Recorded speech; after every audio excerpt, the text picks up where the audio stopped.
Yo, it's your boy, Orion, one half of the Northwest Sports Fanatics. Back at you with a new video. Patrick the Clone Mahomes. Showtime, the youngest part owner in sports history with the Kansas City Royals. What's next? Bringing an NBA team to Kansas City? It's crazy. Northwest Sports Fanatics, NWSF, new hoodies available for purchase. Plus, we got a new NFL opt-out list that I want to go over with everyone. And also, most importantly, Carson Wentz. The disrespect is so real. Not even on the top 100 NFL list. Are you kidding me?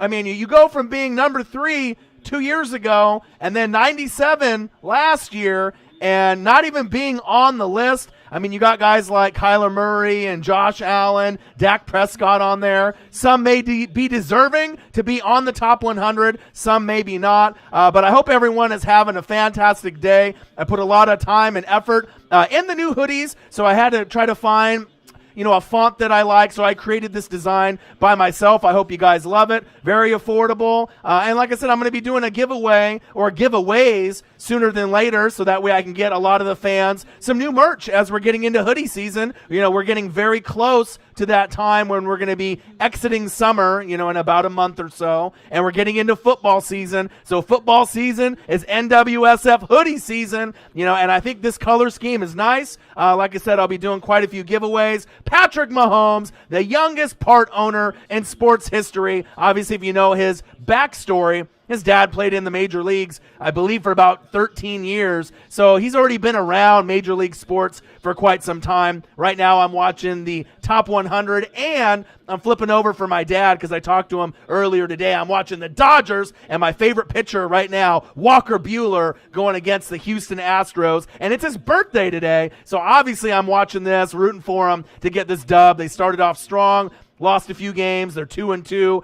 Dodgers, Yankees, that's what it's kind of looking like, what we might get as a World Series. That's what my dad's hoping for. I'm kind of hoping for it as well. But I want to go over quite a few things. I want to go over Carson Wentz and the disrespect. I want to go over the opt-out list and kind of get you guys updated, even though I know every single person in the room already more than likely knows, but we want to kind of discuss it and go over it. And then going over Patrick the Clone Mahomes, Showtime, the youngest part owner in sports history. And why not? I mean, you got, $500+ million plus money that you already have in the bank. So why not invest in a sports team, and let alone a sports team that's in your hometown anyways? And then obviously with his dad and his backstory being familiar with Major League Baseball, why not?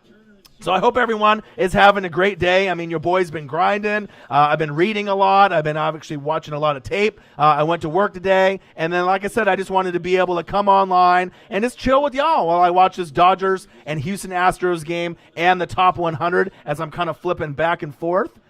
Got to make sure I'm watching Walker Buehler do his thing. And like I said, he's going to be the big reason why they end up going to the World Series, I think, this year.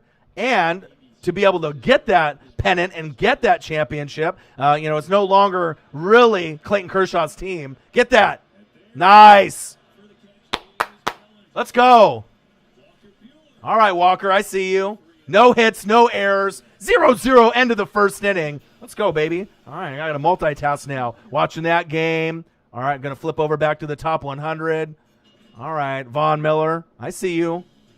Not as good as you used to be a couple years ago. NFL Top 100 is on NFL Network right now. A lot of laughable moments, with Todd Gurley on the list and like at 51, and a lot of people that shouldn't be on there. It is what it is. The disrespect is real. Michael Pierpont fly, Eagles fly in the building. What to do? How are you, man? Hopefully things are good. Ruiz, LA Rams, what to do, baby? Ramily in the building. Charlie McAdams, let's go Chiefs, let's go Royals. KC, stand up. Chiefs Kingdom in the building. Charlie McAdams, what to do? Ruiz, LA Rams said, that's bad. Wentz should be, I know. It's crazy to think that they can't have Carson Wentz in the top 100. I mean, he played better than the year before, played the full season. I mean, like I said, I don't get too worked up typically with top 100, besides my guys like Mike Evans or Chris Godwin, Levante David getting disrespected. But for me, Carson Wentz, like I've said on the show many, many times, is a top 5 quarterback right now. I got him number 4. I got Patrick Mahomes, Russell Wilson, Aaron Rodgers, and then I got my guy, Mr. Walk It To Him, Carson Wentz. And then I probably have Deshaun Watson, and I have a feeling at number 6, we're going to be seeing Kyler Murray really move up the rankings, and he might even overtake Deshaun Watson as the 5th best quarterback in this league after this season. I actually think that he's going to play better more than less. Obviously, Deshaun Watson doesn't have the same weapons. No more D-Hop. Kyler Murray has D-Hop. You got Kenny Stills, Brandon Cooks, Will Fuller. So you have some guys that can still make some plays,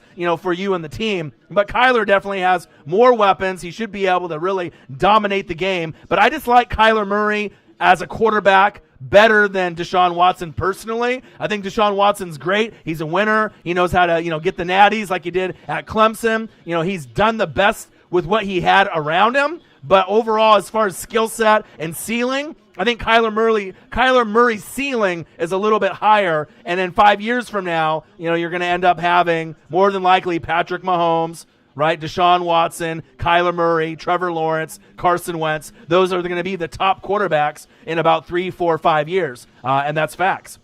But Wentz, how can you not have that guy? If I think he's the 4th best quarterback in the league right now, you're telling me that he doesn't even deserve to be on the list? And that's what it shows you. It's just a popularity list. It doesn't mean anything. It's just for us to be able to kind of rant about it and talk about it. But it is what it is. Gang, gang, gang. I hope everyone is doing great. Happy Tuesday. Patrick the Clone Mahomes, the youngest part owner in sports history. NWSF's got some new hoodies. Look at them on the screen. Make sure you purchase, support your boy. And if you're looking for merch, Northwest Sports Fanatic merch, link is below every video on our YouTube page. And like I said, I got a great show lined up for you guys today. Just wanted to hop on while I'm watching the NFL Top 100. I'm also watching the Dodgers and the Astros with Walker Buehler. But I just wanted to kind of go over a few things that are kind of highlighting today in sports. Besides Patrick Mahomes, we got some new merch available. And then on top of that, we have this opt-out list, and it's growing bigger and bigger and bigger. We've seen kind of the situation with the Florida Marlins and how they're canceling a lot of MLB games, which is kind of scary to me because we have no bubble necessarily for the MLB or for the NFL. We've seen that it's working in Orlando. MLB might have to start shifting over to some kind of bubble, and I hope the season doesn't get canceled. I really want to have baseball throughout that 60 games, but more importantly, I want some college fucking football. I want some NFL, and give me some goddamn fans at the wrestling events again. AEW. It still is a fire show, AEW Dynamite on Wednesday nights, even with no fans or limited wrestlers in the crowd. But WWE is not the same with Raw, SmackDown, NXT pay-per-views without them. And I'm really wanting to kind of get back to that normal routine that I had instead of having to skip through some of the things that I really enjoy watching, like WWE, and I don't miss AEW. To me, that's the best thing that's on TV right now, besides watching NFL coverage on NFL Network, and that's facts. Michael Pierpont said, how is Jimmy G top 50 and Wentz 8 top 100? Seriously, Jimmy G did get his team to the Super Bowl, but it wasn't necessarily all Jimmy G, let's be honest. It's a guy that's not as reliable as some of the other quarterbacks. He's nowhere near top 10. He's somewhere probably between 12 and 20. Right? There was some games where he played great, like a top 10 QB. But there were some games where he played like a bottom 10 QB and had his running game and his offensive line and defense carry him with Nick Bosa, Eric Armstead, DeForest Buckner, D. Ford, Richard Sherman, Fred Warner, Raheem Mostert. And the list goes on and on and on. Deebo Samuel, Kyle Shanahan with the great play calling. But that's facts. So it shows you how biased and how much of a popularity contest is. But like I said, for all the QBs on there, like I said, I think Wentz is better than every single quarterback. And I'm not even an Eagles fan. I just call it how I see it. If I see the tape and I see the numbers and I see the arm strength, the leadership, everything that you would want, everything that I would want on the Tampa Bay Buccaneers. If I couldn't have Tom Brady, you best believe I would want Carson Wentz on the Tampa Bay Buccaneers. Him, Deshaun Watson, Kyler Murray, Trevor Lawrence next year. I mean, who else? Aaron Rodgers, even though he's old. Russell Wilson. Duh, Mahomes. But, you know what I mean? It is what it is, and it shows you how much of this list is a joke. I don't even know if I want to keep fucking watching this list since I got this Dodger game on, so I'm going to flip back and forth. But it makes me angry on how booty the list really is. And like I said, sometimes it's so laughable. You know what I mean? When you have, like, Pro Bowl status, you know, or if you end up having, you know, other lists that are out there like all-pro, first team, like DeMario Davis getting disrespected. But it is what it is. But I'm going to definitely pop back and forth. My dad's watching this game right now. Normally we would be like on the phone together while the game is on. We really like watching Walker Buehler and Clayton Kershaw. But like I said, I want to multitask and hang out with y'all. And like I said, I got a great show to go over today with all of y'all. Let's see here. Wentz's top 10. Wow, he is amazing. Well, the thing is, he should be in the top 100, but there's rumors that he's not on the list. Yes, they haven't completed the top 100, but based off what I've seen on media outlets, it's pretty much almost a given now, unless some kind of, you know, rumor mill is going around and they're lying to us and that he's actually in like the top 30, top 40, but I doubt it because like I said, a couple years ago, his MVP year, he was number 3. Then he drops all the way to fucking 97 last year, and now he's not even on the list, supposedly. So Dak is better, obviously on this, and Jimmy G is better, supposedly. Josh Allen, Kyler Murray, whatever. You know what I mean? Well, it gets more motivation as we go, you know, not only into the regular season, but they can beat the brakes off all these other people and show that they are the best team in the NFC East. And I think they're going to win a lot of games this season, and it wouldn't surprise me if they make a run. I'm not saying that they're going to go to the NFC Championship game this season guaranteed, or they're going to the Super Bowl guaranteed, because as we know, the NFC is so competitive. We just don't really know what's going to happen. But if I had to put money on it, I like NFC East teams because they're usually battle-tested, but the one thing that separates the Cowboys, we damn boys, and the Eagles, to me, is mental toughness. Mental toughness for the Eagles on both sides of the ball, right? As far as the Cowboys are concerned, new head coach with McCarthy. Sometimes when they end up playing tougher opponents, it seems like they fold. You can't really count on Dak and the defense to keep you in games every single game throughout the year. Some games the Cowboys play great, don't get me wrong. I still think that they're in the running to win the division or to be right there as a wild card team this season. But as far as I look at depth, Miles Sanders, Carson Wentz, all the people that they have at tight end, so bad it hurts Zach Ertz, Dallas Goedert, Fletcher Cox, you know, bringing in big play Slay. They got lots of pieces, you know, Derek Barnett. They got so many nice pieces that I like. They haven't lost too much. You know, Lane Johnson's a beast. Obviously, Brooks getting injured, but then you end up bringing back Jason Peters. The team, to me, is just more battle-tested, more mentally tough. And you got to be mentally tough and together to be able to win in this NFL and obviously in 2020 and beyond. So that's kind of my take with it, but it's just kind of crazy to me. Nice! Get in there. There we go. Guy on first, guy on second. Pollock. Let's go, AJ. Fuck yeah. Fuck those cheaters up. Fucking Astros. Let me see this again real quick.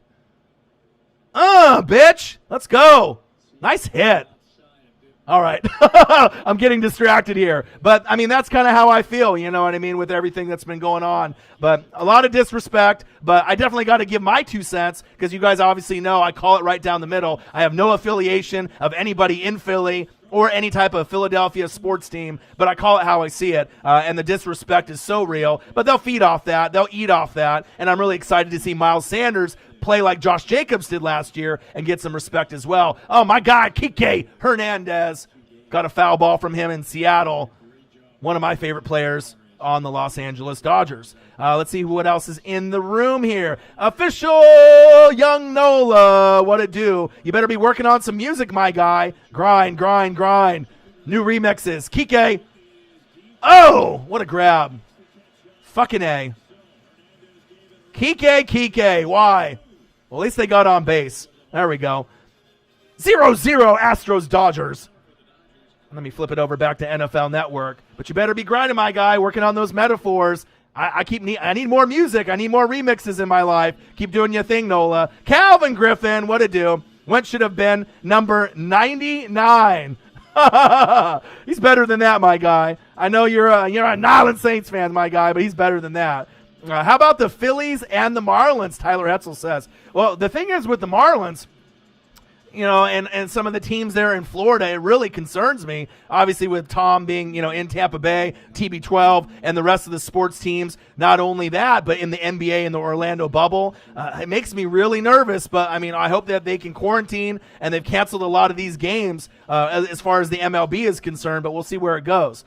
Tough to see Godwin not play, or Goodwin. Okay, there we go. Marquise Goodwin not play, but I completely understand why he isn't playing. Well, obviously with his wife or girlfriend with the 3 miscarriages, having a girlfriend or wife pregnant, they want another baby like desperately. But I was really looking forward for that burner to be out there too. But a lot of guys are opting out, and that's a big part of the show today too that I want to go over. NFL players opting out in the 2020 season. There's quite a few names. It's just crazy. I got unspecified opt-outs. I got higher risk opt-outs, and I got voluntary opt-outs. So there's high-risk guys that, obviously are, with their body weight, their body mass, guys that have diabetes. There's a lot of different scenarios with these NFL players. And then we've seen a lot of Patriot players kind of hang it up. Dante Hightower and a lot of these other guys. So people are thinking that the Patriots are tanking for Trevor Lawrence. I saw Twitter go into a storm. The Jags, even with the Patriots, if they lost half of their roster and Super Cam still played, they're still going to win more games than the Jacksonville Jaguars. So even if Belichick tanks, he's going to have to trade, some collateral, some draft picks. He's going to have some compensation if he wants a Trevor Lawrence. But I still don't see them being the worst team in football, even if they have half their roster sit out due to coronavirus or COVID-19. The Jags are the worst team in football. Maybe the Bears will be number 2 unless they overachieve. But, depending on if Foles sits out and it's just like Trubisky, or if Trubisky sits out. I think Foles said that he was considering maybe sitting out. And I'm kind of wondering if some of the bigger name guys like Drew Brees, he means a lot to the New Orleans Saints. But what happens if he decides to sit out? It's not something that I think that Saints fans are ready for, but what if it did happen? It's just crazy to think with all these guys deciding to opt out for their families. They want to make sure that, they can take care of themselves as well as, the people they love that are around them, but we'll have to see. But Patrick Mahomes, the youngest part owner in sports history for the Kansas City Royals, Northwest Sports Fanatics, NWSF, new hoodies, NFL players opting out of the 2020 season, and Carson Wentz never getting the respect he deserves as a top 100 NFL player. Bullshit. Why is that? With your boy Ryan and the Northwest Sports Fanatics. Make sure you guys subscribe to the channel. Smash that motherfucking like button either now or on your way out. Donate to your boy if you can, either on here, patreon.com/NWSF, or our GoFundMe. And if you're looking for merch, Northwest Sports Fanatic merch, link is below every video on our YouTube page. And as you can see on the screen, brand new NWSF hoodies. These are my favorite designs that I've kind of, been able to brainstorm with, as far as all the designs that Northwest Sports Fanatics has had over the 8 years. This design is simple. It's clean. Kind of reminds me of the NWO a little bit. It took me a while for me to make this design. Like I said, through Teespring, I had to go through, quite a few different colors and fonts to be able to find the kind of design that I wanted to represent for the Northwest Sports Fanatics. But it's been getting a really good response from here locally in Oregon, from our friends and family, on Facebook. Twitter, it's been getting a good response. Instagram, it's been getting a good response. So, like I said, I made it affordable. We're not really making a profit off this. It's $39.99 per hoodie. So if you want to show some love, for NWSF, wherever you guys are from, this is a clean enough hoodie that anyone can wear it. Girls, guys, doesn't matter what age. I think it goes from small to 2X. So, represent and help us out. You know what I mean? Anytime that we can have something that we can put out there that we can be proud of, I'm going to be rocking one of these, sooner than later once I get them all, with the shipments that come here. And then I'll probably end up doing some giveaways as well. Because like I said, I'd love for people in Philly to rock one, people in the Nolans to rock one, people in San Francisco to rock one for all of the fan base. And I'll definitely be doing some giveaways. But at $40, $39.99, even if you're dirt broke, almost anyone can afford $39.99 for a hoodie. Most hoodies nowadays, if they're designer, you're looking at, or a sports hoodie, $50 to $80. I dropped like, $200 to $500 for a Drake hoodie, for an Ovo Owl hoodie, about 3, 4, 5 years ago. It's worth about $400 or $500 right now, a limited edition Ovo hoodie. But like I said, I think I ended up paying like $250 or $300 for it since it's limited edition, but you know what I mean? That's not something I typically do that often. I'm just a super fan, of Drake and obviously his music. But, the thing is, at $39.99, help, represent your boy, help represent the channel. It would be greatly appreciated. So Patrick Mahomes, youngest part owner in sports history, he decides to get some ownership of the Kansas City Royals. What is fucking next? Bring in a basketball team to Kansas City? Could you believe that? Could you imagine that? NWSF new hoodies, NFL players opting out in the 2020 season. This list is fucking growing.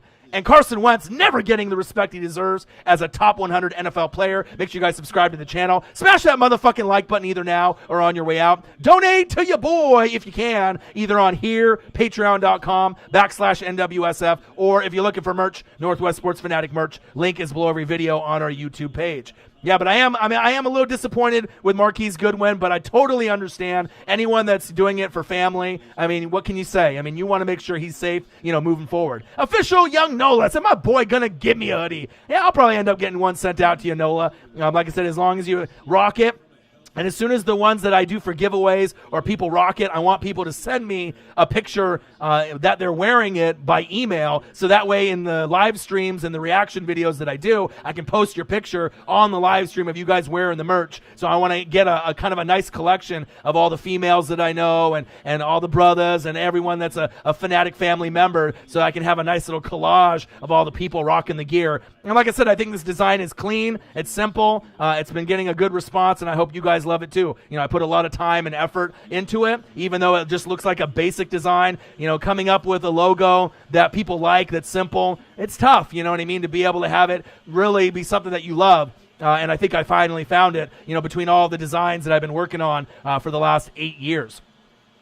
Ashton White says they put Richard Sherman in front of Quentin Nelson. This got to be a joke again. Well, Quentin Nelson in the top 100 list should be top 10, period. I mean, you are the best guard in football. There's no one even on his level. Like, when I think about him, I think about guys like Orlando Pace. I think about, those top tier guys that you are once in a generation. And Quentin Nelson's a Hall of Famer already in my eyes. And the Dodgers just gave up a fucking home run. Damn it.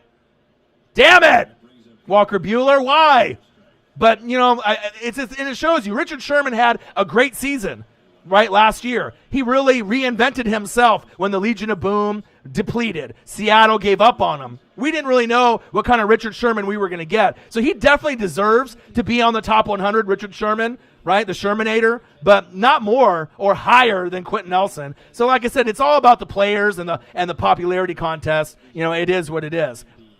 God the bless one. God the bless one. Chiefs in the building. What to do? Tyron Crafton. What to do, my guy? Hopefully you're doing great. Appreciate you. Hope everything is going well for the Kansas City Chiefs and the Chiefs Kingdom. And I imagine with Patrick Mahomes being the youngest part owner in sports history, it's just fitting that he ended up getting some ownership of the Kansas City Royals. Now, I wonder, does that mean that the Kansas City Chiefs fans are going to now go to more Royals games, especially if he ends up making an appearance here and there or he goes to the games? I mean, I imagine the popularity was going to spike a little bit, and then if you get some of the other Kansas City Chiefs that maybe aren't into baseball, maybe with him with the ownership, knowing that, they can kind of build it up a little bit. Because if you remember a few years back, the Royals had a run for about 2 years back-to-back when they went to the World Series, and they were nice. I mean, they were one of the best teams in baseball for about a three-year stretch. And then obviously the team depleted like it typically does, because you normally can't keep a super team in a small market area.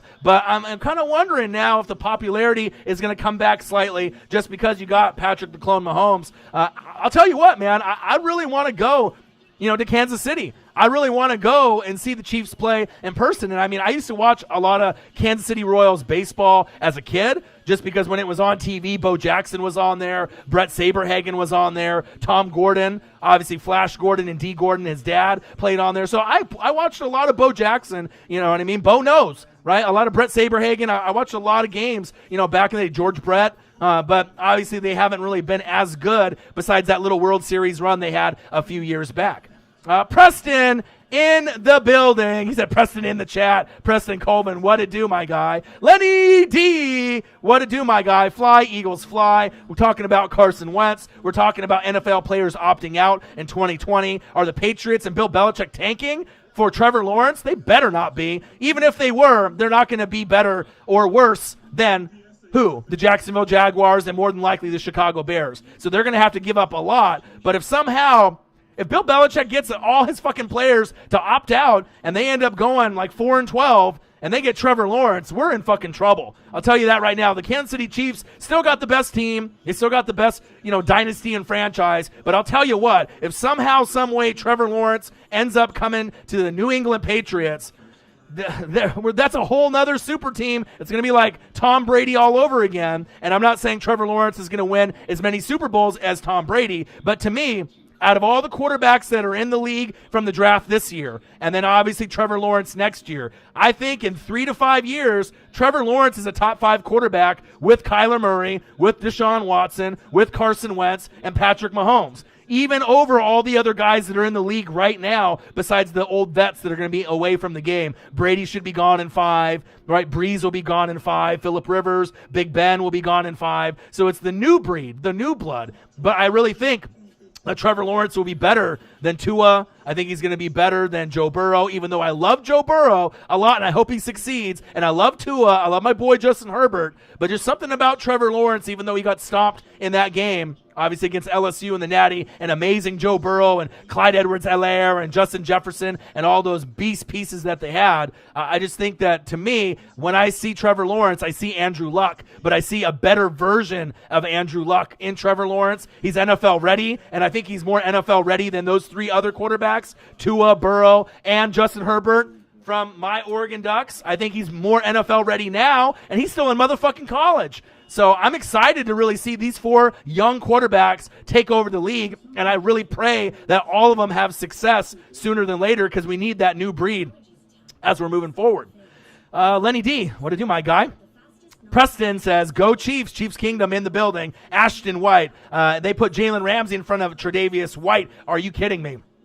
Especially last season, Tre'Davious White obviously had a bonehead comment saying Odell Beckham Jr., obviously one of his homies and his teammates, from back in the day, was better and was the best wide receiver in the league. Jalen Ramsey is the beast, though. Let's not forget, you know what I mean? He's one of those guys, he was a top 5 secondary player early on in his career. Then he got a little banged up and really wasn't, himself. Then you had the trade midway through the season. But to me, out of all the corners in the league, if Jalen Ramsey is healthy, you could definitely put him in the top 5 consideration. Same thing with Tre'Davious White. I think he's a top 5 corner as well. I mean, both guys are beasts. You can't really get a whole lot on them. Ramsey likes to talk a lot of shit, you know what I mean? But at least Florida State, kind of players like him and Derwin James, they got that swag, they got that flavor, they got that drip, and that's just a part of who they are, and I'm kind of excited to see Cam Akers from Florida State on that side of the ball and then seeing what Ramsey can do. But if Ramsey has a great season and Cam Akers plays great at running back and Aaron Donald and gets like 20 sacks,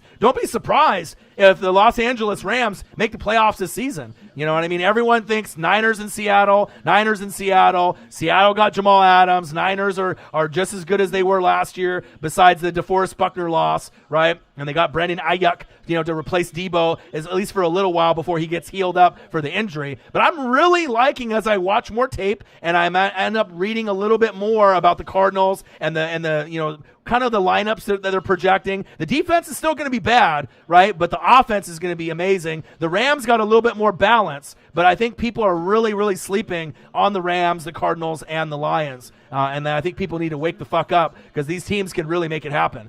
Ramsey, the best corner in the league. Ruiz, LA Rams with a statement. Mic drop. I do like Ramsey. You know what I mean? Some people don't like him because he's brash. He talks a lot of shit. But sometimes you need those physical corners that are going to do that. And I think he's going to revitalize his career starting from week 1 and not being like traded halfway through and the drama of the money. Get rid of me. I don't want to be here in Jacksonville anymore. And that team was so good. With Blake Bortles just a few years ago, Ramsey, Bouye, Calais Campbell, Miles Jack, and all the people that they had on their roster, but then it kind of just depleted over time. But I am rooting for Ramsey to kind of bounce back, and that's facts. Lenny D says, Goodwin opting out was a blow, but I underrated. I understand why he did it, and him and his wife been through. Yeah, all those miscarriages, it's tough. Preston Colvin, Travis Kelce is the best tight end. Well, that's facts. I can tell you that all day and all night. Here we go, Don Shingo. All right. Sometimes I think you're delusional. Sometimes I know you love your Eagles more than you should. And sometimes you got tunnel vision and all you see is Philly, Philly, Philly, Philly. And even some of the Eagles fan in the chat probably think you're a little crazy and a little Philly drunk, right? But in the last couple days, we found an agreement to kind of agree on some things. I'm not a Philadelphia Eagle fan, right? I have no affiliation to Philly. But what we can agree on is that Carson Wentz not being in the top 100 is a joke. And on top of that, he should not only be in the top 50, right? To me, with all the positions, there's a lot of players. You got to think there's 11 on 11. So there's 11 great players on offense, 11 on defense. To be in the top 100, with all the people on all those rosters, there's over 2,000, players, in the NFL from season to season. But Carson Wentz, to me, should be somewhere probably in the late 20s, right, to the 40s. That's where an appropriate spot for me, that's where I would put him at, just because I think he's a top 4 quarterback in this league. And I know we disagree all day and all night, but I definitely think that Eagles fans are definitely going to be able to back you up on this.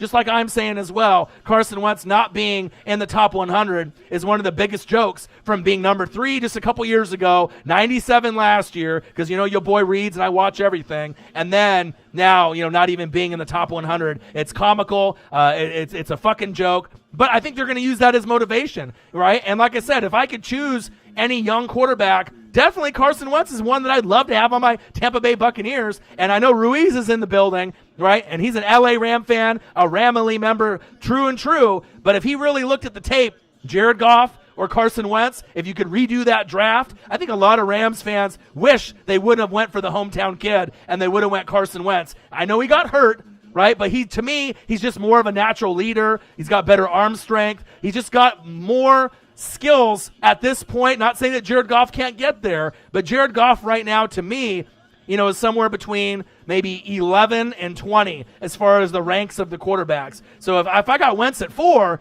I'm not sure if you're ever going to be a top 5 quarterback ever. You definitely need a complement of talent around you, but I'm not giving up on Jared Goff and the Goffense. And I think definitely with Cooper Kupp's contract year, this is the year for Cam Akers to be the next Todd Gurley and show out, and then maybe they can shut people up and Goff can have a better season. But he definitely relies on the talent around him, at least at this point of his career. But I'm rooting for him. I like rooting for the guys that go 1, 2, 3. Look at Jameis Winston and my guy Marcus Mariota. You know what I mean? Who knows if they're ever going to be able to revitalize their careers, but I'm not giving up on them either. You know what I mean? Maybe just a change of scenery for both of them, can open up the doors for that next team, or they can end up proving themselves. You know what I mean? We don't want them to be busts. I want them to be able to find a way, just like Ryan Tannehill did. Sometimes like Rich Gannon, Brad Johnson. Sometimes you got to be a journeyman for a while to be able to find your lane, and that's facts. Feelings on the Phillies and the Marlins. I like the Phillies. I like Bryce. A lot of people don't like him. He's not as good as Mike Trout. The pitching, had some ups and downs last season. So it's a very competitive division, obviously with the Mets and everything that they got, overall in MLB right now. To me right now, the Dodgers and Yankees are kind of setting themselves up, to play in the World Series in these 60 games. The Marlins, just with all that coronavirus and that COVID-19, I hope they're not the reason that baseball gets canceled personally, but I think the Phillies can definitely make a run, to get into the playoffs this season, no doubt. They got a good roster. It's just a matter of putting it all together. It's either like the hitting was on last year and not the pitching. With like Nola. And then with the pitching was on, then the hitting wasn't. And then Bryce was good for a little bit, and then he went into a slump. So, I watch quite a bit of Phillies baseball, but I watch everybody. I try to watch Dodgers, Yankees, Phillies, Astros, my bum-ass Mariners. So anytime someone is on, I'm usually trying to check out, all the different matchups to kind of get a gauge, because I like to be able to watch it myself, rather than, watch ESPN. I'll be honest, I haven't watched SportsCenter in fucking probably like 10 or 12 years. Like, no joke. So Thursday night we got Red Sox and Mets, Indians and Twins. Okay. Love me some Pete Alonso. And that's going to be tough to be able to keep up with some of the other teams there, especially when a guy like Pete Alonso, we saw what he did, obviously, in the home run derby, but just an amazing talent. Love me some Pete Alonso. 1-0 Astros, bottom of the third. Come on, Walker Buehler. Let's go, baby. My dad's watching. I need you to get this dub. Let's go. Come on, baby. All right, let me see here. I'm scrolling down. Let's see, Don Shingo. Carson is not top 100. Joke of a decade. I agree with you. Wentz the next Matthew Stafford. Calvin Griffin. Shots fired. Nolan Saints trying to cause some problems with the Eagles fans. But the thing is I like Matthew Stafford. So, you know what I mean? You can say Wentz is the next Matthew Stafford, and that could be a joke, but I don't think Matthew Stafford is really that bad. They just really haven't had a solid offensive line or running game until last year. Now they have Kerryon Johnson and DeAndre Swift. The offensive line slightly better. They got a good wide receiving core. Defense is actually underrated. So look for the Lions to make a push. And who knows, Calvin? Maybe the Detroit Lions make the playoffs this year, and maybe the Eagles make the playoffs as well. It wouldn't really surprise me. Preston says, you make good videos, Northwest Sports Fanatics. So I'm glad that you say that. I appreciate you. Love you. Thank you so much. So your feelings on the Phillies and Marlins, I addressed that. Tyler Hetzel. Let's see here. I'm scrolling down. Baker Mayfield, number 1 quarterback in the league. My 96 XJ. You know what? He's not number 1. Right? But I do think that he's going to have an uptick in performance. Ooh, nice hit. Get that. Especially with Stefanski. Because if he can make Stephon Diggs and some of the players on the Vikings, he play better with like Kirk Cousins, he can do a lot for Baker Mayfield. Baker Mayfield was a stud in college, just like Kyler Murray was. If you watch Oklahoma football, they had good offense but shitty defense in college, right? But the thing is Baker Mayfield has never really had the protection and the time. He just got blessed with Nick Chubb, and then now you got Jarvis Landry, Odell Beckham. You got Austin Hooper from the Falcons, Njoku. So they got it there, but most importantly, like I've said in videos past, Jedrick Wills from Bama, Roll Tide, and Jack Conklin. 2 of the most up-and-coming. One, Jack Conklin is a vet, so he's one of the best offensive linemen already. The Titans are going to miss him, believe that. You got Taylor Lewan still there in Tennessee, but having Conklin and Lewan made things easy for Derrick Henry and Ryan Tannehill, and that's facts. But now you got Jack Conklin and the rookie, Jedrick Wills, there for the Cleveland Browns. I think the Browns actually have a legitimate shot, to make the playoffs this season, but it's going to be tough just because you're probably going to have to win 10 games, and I don't know if you can win 10 games with Cleveland, 10 or 11 with Pittsburgh, and like 14 or 15 with Baltimore with all the parity in the NFL. But I am excited, and I hope that the Browns break the curse and they make the playoffs sooner than later. I mean, the Bucs, it's been since 2007 for me, so I'm kind of waiting on that, and that's facts.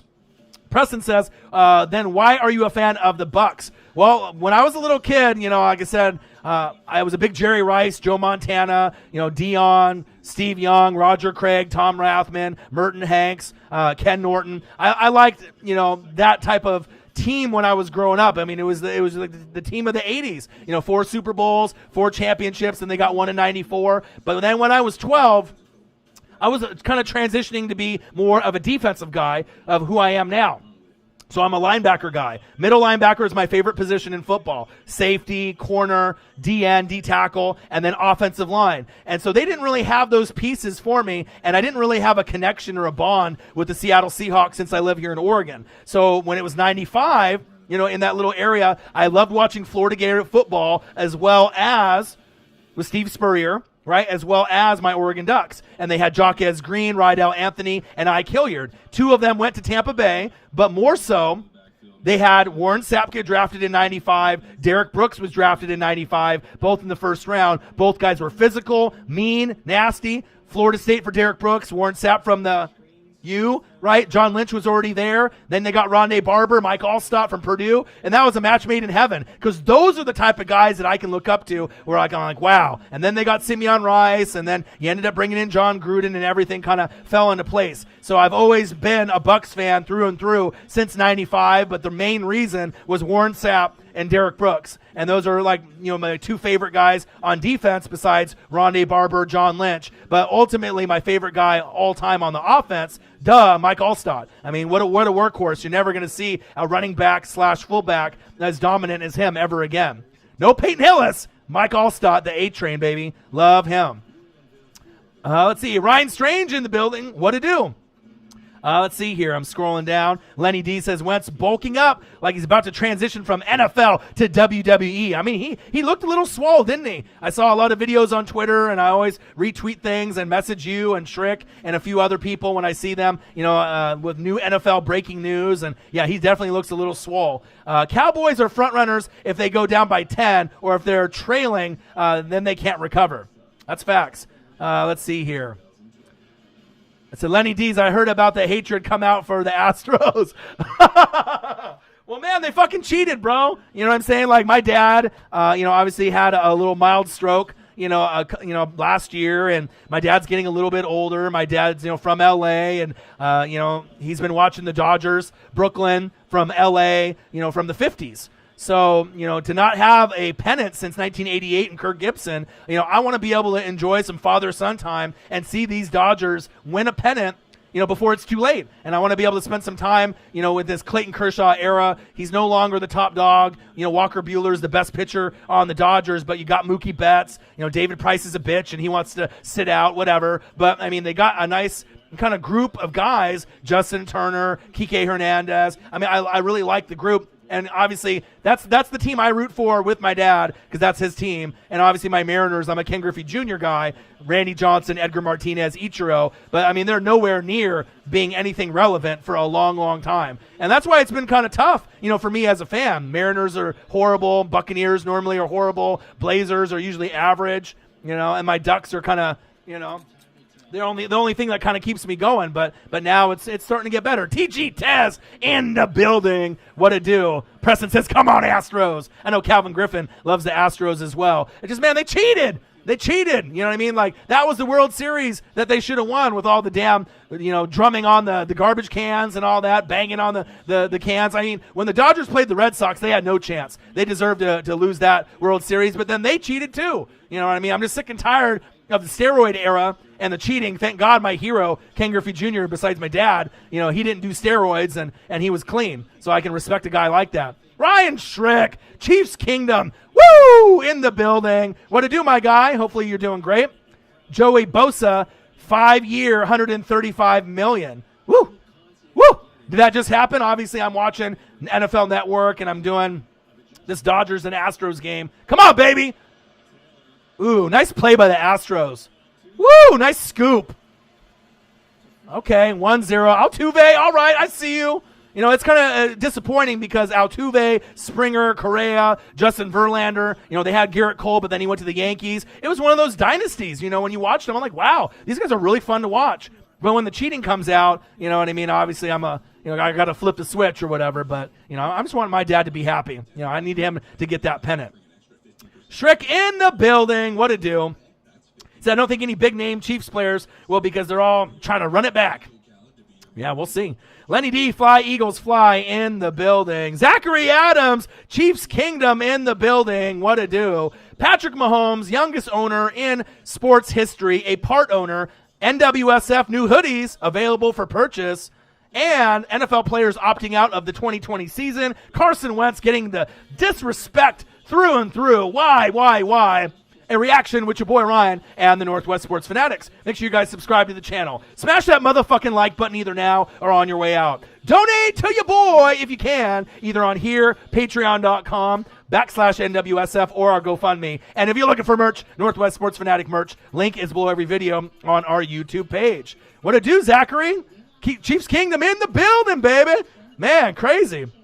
$500 million. In the contract, 503. Hey, you know what? I'm just going to get a piece of a baseball team, in Kansas City. What a baller. What a baller. Zachary Adams. He said, how you doing, my dude? I'm good. How are you? It says, Derrick Henry be placed in the top 100. Oh, man, I don't know. I mean, based on how he played as the, number one running back as far as, the king last year, I would assume King Henry will be in the top 15. I would assume that's where it's a popularity contest, I guess, right? Said, Ryan Schrick, I'm a LSU guy, so I love watching Honey Badger ever since he came out of college. I think a lot of us love Honey Badger, and what a great fit for him to be able to find a home on the Chiefs. Same thing with Frank Clark. Because if it wasn't for Frank Clark or Honey Badger, to me personally, or Spags, you're not getting a Super Bowl. I mean, you're going to be an AFC Championship game contender, but to really get them over the top, the new D coordinator, Frank Clark, the pass rusher, and then Honey Badger were really instrumental to really taking that team to the next level personally. And I'm so happy for Kansas City and all their fans. Chiefs Kingdom, stand up. Say, yo, I finally moved into an apartment. Congrats, Zach. That's awesome, man. A first apartment or new apartment, it's always exciting. New home, to move stuff in isn't so exciting. But once you get settled in, definitely, especially in this hot-ass weather that we're having, it's definitely nice. He bought a Whataburger in KC. Next, we need an NBA team. I know. I wonder if that'll end up happening. We'll have to kind of wait and see. I have a bad feeling about Bill Belichick. Has a plan for all these players opting out. Starts with a T and ends with a Lawrence. I know. Oh, everyone said that on Twitter this morning. But Shrick, you can't be falling into the trends like everyone else, right? Even if half of the New England Patriots opt out, even Cam Newton, right? They're still going to win more games than Jacksonville Jaguars. That's facts. Jags are winning probably 2 to 4 games this season. Even a bad Patriots team is going to win 5 at least. And the Chicago Bears are probably going to be sitting around 4 wins also. So they can still trade up for the first pick. Get him. Nice. But you know what I mean? They're going to have to give up some of their compensation. But the league is in trouble. That's facts if Trevor Lawrence goes to the New England Patriots. But I think the Jacksonville Jags are more than likely going to end up with him. Let's see here. Marquise Goodwin also has a sister with cerebral palsy that he takes care of. And then obviously with his girlfriend, wife, with the 3 miscarriages, hopefully that, things go right because obviously family is important. They want to have another son or daughter. So I was really looking forward to Eagles and that deep threat. But you got to take care of family. And I think Eagles fans understand as well. How come Jalen Ramsey is over Minkah Fitzpatrick? Didn't Minkah have a better year? Yes, he did. And quite a bit better of a year, but it's a popularity contest, as we know. Said TG, yeah, he had a better half year with Pittsburgh, subpar year in Miami, to be honest. But like I said, it's a popularity contest. Brian 21, only call him Brian. Seahawks in the building. Jamal Adams, baby. How do you like that news, Brian? Seahawks are super excited. Seahawks fans are super excited. A lot of people have been reaching out. Still don't know if they have enough to win the NFC West, but getting a Jamal Adams pairing up with B-Wags, Bobby Wagner, is exciting here in the Northwest. Charlie McAdams says, it's disrespectful not to put Mitchell Schwartz in the top 100. I agree. Absolutely. Just like Carson Wentz not being in the top 100, Mitchell Schwartz has been one of the best right tackles for the last 2 years. I watch football. I watch the tape. I read the articles. I know. I don't have to be a Chiefs fan, to know that. And that's facts. You just watch the tape, and the tape don't lie. Odin's Child, bang, $20. Chiefs Kingdom in the building. My guy, Patrick Mahomes, the youngest part owner in sports history, the Kansas City Royals, Bo Jackson, Brett Saberhagen, George Brett, Bo knows. NWSF new hoodies, they're pretty fly. They're black, they're white, they look slick, and they're made by yours truly. Cop one for $39.99 to represent in your hometown. And if you're looking for merch, Northwest Sports Fanatic merch, the links are below every video on our YouTube page. NFL players opting out in the 2020 season, which I was going to get into here in just a moment. Carson Wentz not getting the respect that he deserves. Watching the Dodgers and the Astros on TV right now. Odin's Child, how are ya? I'm just trying to get caught up with everybody in the chat because I like to be able to talk to everyone. I don't like to leave anyone behind in the Fanatic family. Brandon Brooks being disrespected too. He's the best O-lineman in football when healthy. Well, I disagree with that. Brandon Brooks is not the best O-lineman in football when healthy. He's not better than who? Who's he not better than, Michael Pierpont? Stop being in that tunnel vision with Eagles, Philly, Philly, Philly, Philly all day long. He ain't no better than Quentin Nelson. Stop it. Brandon Brooks is great, but he ain't no Quentin Nelson. Come on, man. Take the blinders off. Oh, man. He said, bro, the last thing you want to do is pour more fuel on the fire for the Kansas City Chiefs. Keenan Allen. Well, I'm excited to see those matchups, too. As we go into 2020, he definitely riled some feathers with Tyreek the Freak Hill, Mike Evans, Chris Godwin. And like I said, you got to watch the tape. Sometimes people just take people's word for it, and they just watch ESPN, and someone says, like Colin Cowherd or Skip and Shannon say something, and they just believe it themselves without doing the research. And I'm not that way. You know what I mean? They can say whatever they want, but there's a lot of bias on podcasts and TV, so you can't really take it too seriously anymore. You know, there's always some kind of objective or some kind of reason why that they're doing that. And it's not really enjoyable for a lot of the fans out there either. What number is Julio going to be this year? Well, he's top 3 wide receiver in the league, but obviously a lot of executives think he's the number 1 wide receiver over, guys like Michael Thomas and DeAndre Hopkins because they're fucking stupid. But, I mean, he's got the body, and the skill set to be number 1, but he's not Megatron. You know what I mean? These executives and these fans, not even fans of necessarily the Falcons. Julio Jones is not Calvin Johnson. Hello? You're not Megatron, all right? You're never going to be Megatron. You don't get in the end zone like Megatron. You're big and physical, right? But when you get into the red zone, you choke up. You pussy up. You're not the same. You're not a gamer. You're not a game changer. And you're still top 3 in the league. D-Hop is there. Michael Thomas is there. Mike Evans, Devontae Adams, Tyreek the Freak Hill. But I just get disappointed because it's not like I hate Julio. I love him. You know what I mean? But I expect more from him. I need to see more dominance. I need to see that, that Calvin Johnson, don't give a fuck. I'm going to fucking catch everything over you. And then he just doesn't get in the end zone. He gets a lot of yards. He gets a lot of catches. But when the game is on the line, he doesn't get in the fucking end zone enough. And I don't know if you guys feel the same way. But, I mean, for a guy that's built like that, he should be the number 1 wide receiver every motherfucking year besides when AB, fly like a butterfly, sting like AB was doing his thing. You know what I mean? Those two guys should have been back and forth with D-Hop all in the mix, and they were. But as far as, like, body size, you know what I mean, and that physical, intimidation, just like Megatron used to do it, I mean, I just don't get it. I just don't understand. And I know Bama's not really known for wide receivers, and he's a Hall of Famer, don't get me wrong, but I'll never put him over D-Hop, ever. Ever. Ever.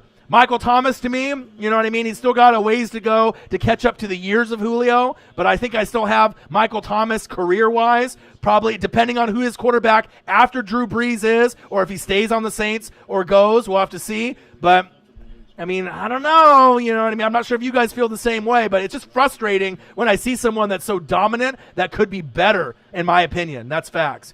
Let's see here. Completely different styles. Richard is a great zone corner. Jalen excels at man.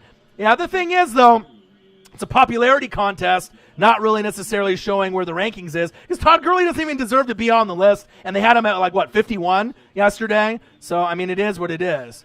God, the blessed one. Chiefs going to run it back. I believe they are, too. Like I said, the AFC is very dominant this year. Chiefs 1, Ravens 2, and then I don't know if anyone else can really hang with those two teams. If those players on those rosters stay healthy, Mark Ingram, Lamar Jackson, Mark Andrews, Hollywood Brown, Calais Campbell, Judon, right? Marlon Humphrey, and then going over to the other side, Patrick Mahomes, Damian Williams, Clyde Edwards-Helaire, Travis Kelce, Sammy Shaboing Boing Watkins, Tyreek the Freak Hill, McCole Hardman, Frank Clark.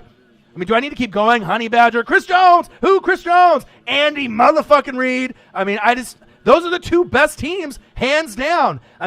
People that are fans on the NFC side like me, I feel that are kind of delirious. They think that they can actually keep up, with those AFC teams, or they're just hoping, deep in their heart, they're like, all right, whether it's the Saints or the Niners or the Seahawks, the Packers, the Eagles, the Cowboys, the Bucks, whoever it is, that you're just thinking, okay, we can hang, but I really don't think you can hang with those two teams. They're just built for long-term success. And, a lot of times I have a pretty good gauge, on how the NFL is going to play out. I'm not always right, but I have a pretty good gauge. I haven't got a Super Bowl wrong in 15 years. I picked the Eagles with Nick Foles over New England, and a lot of people thought I was crazy. And I said they were going to win big by 9 or 10 points or more, and they did. So, sometimes when you look at patterns, they repeat themselves. I couldn't predict Philly, right? But I knew that they had the better O-line, they had the better D-line, and they had the 4 horsemen at running back. And if they just played a clean game, they could do the impossible, and they did. So, And I also picked when the Giants beat the Patriots both times, and I think a lot of people thought I was just fucking nuts and loony or whatever, but, if you ended up watching that season, in 07 or prior, Michael Strahan year and after with Eli, you could tell that they matched up really well. Tom Coughlin is a great coach. That's facts.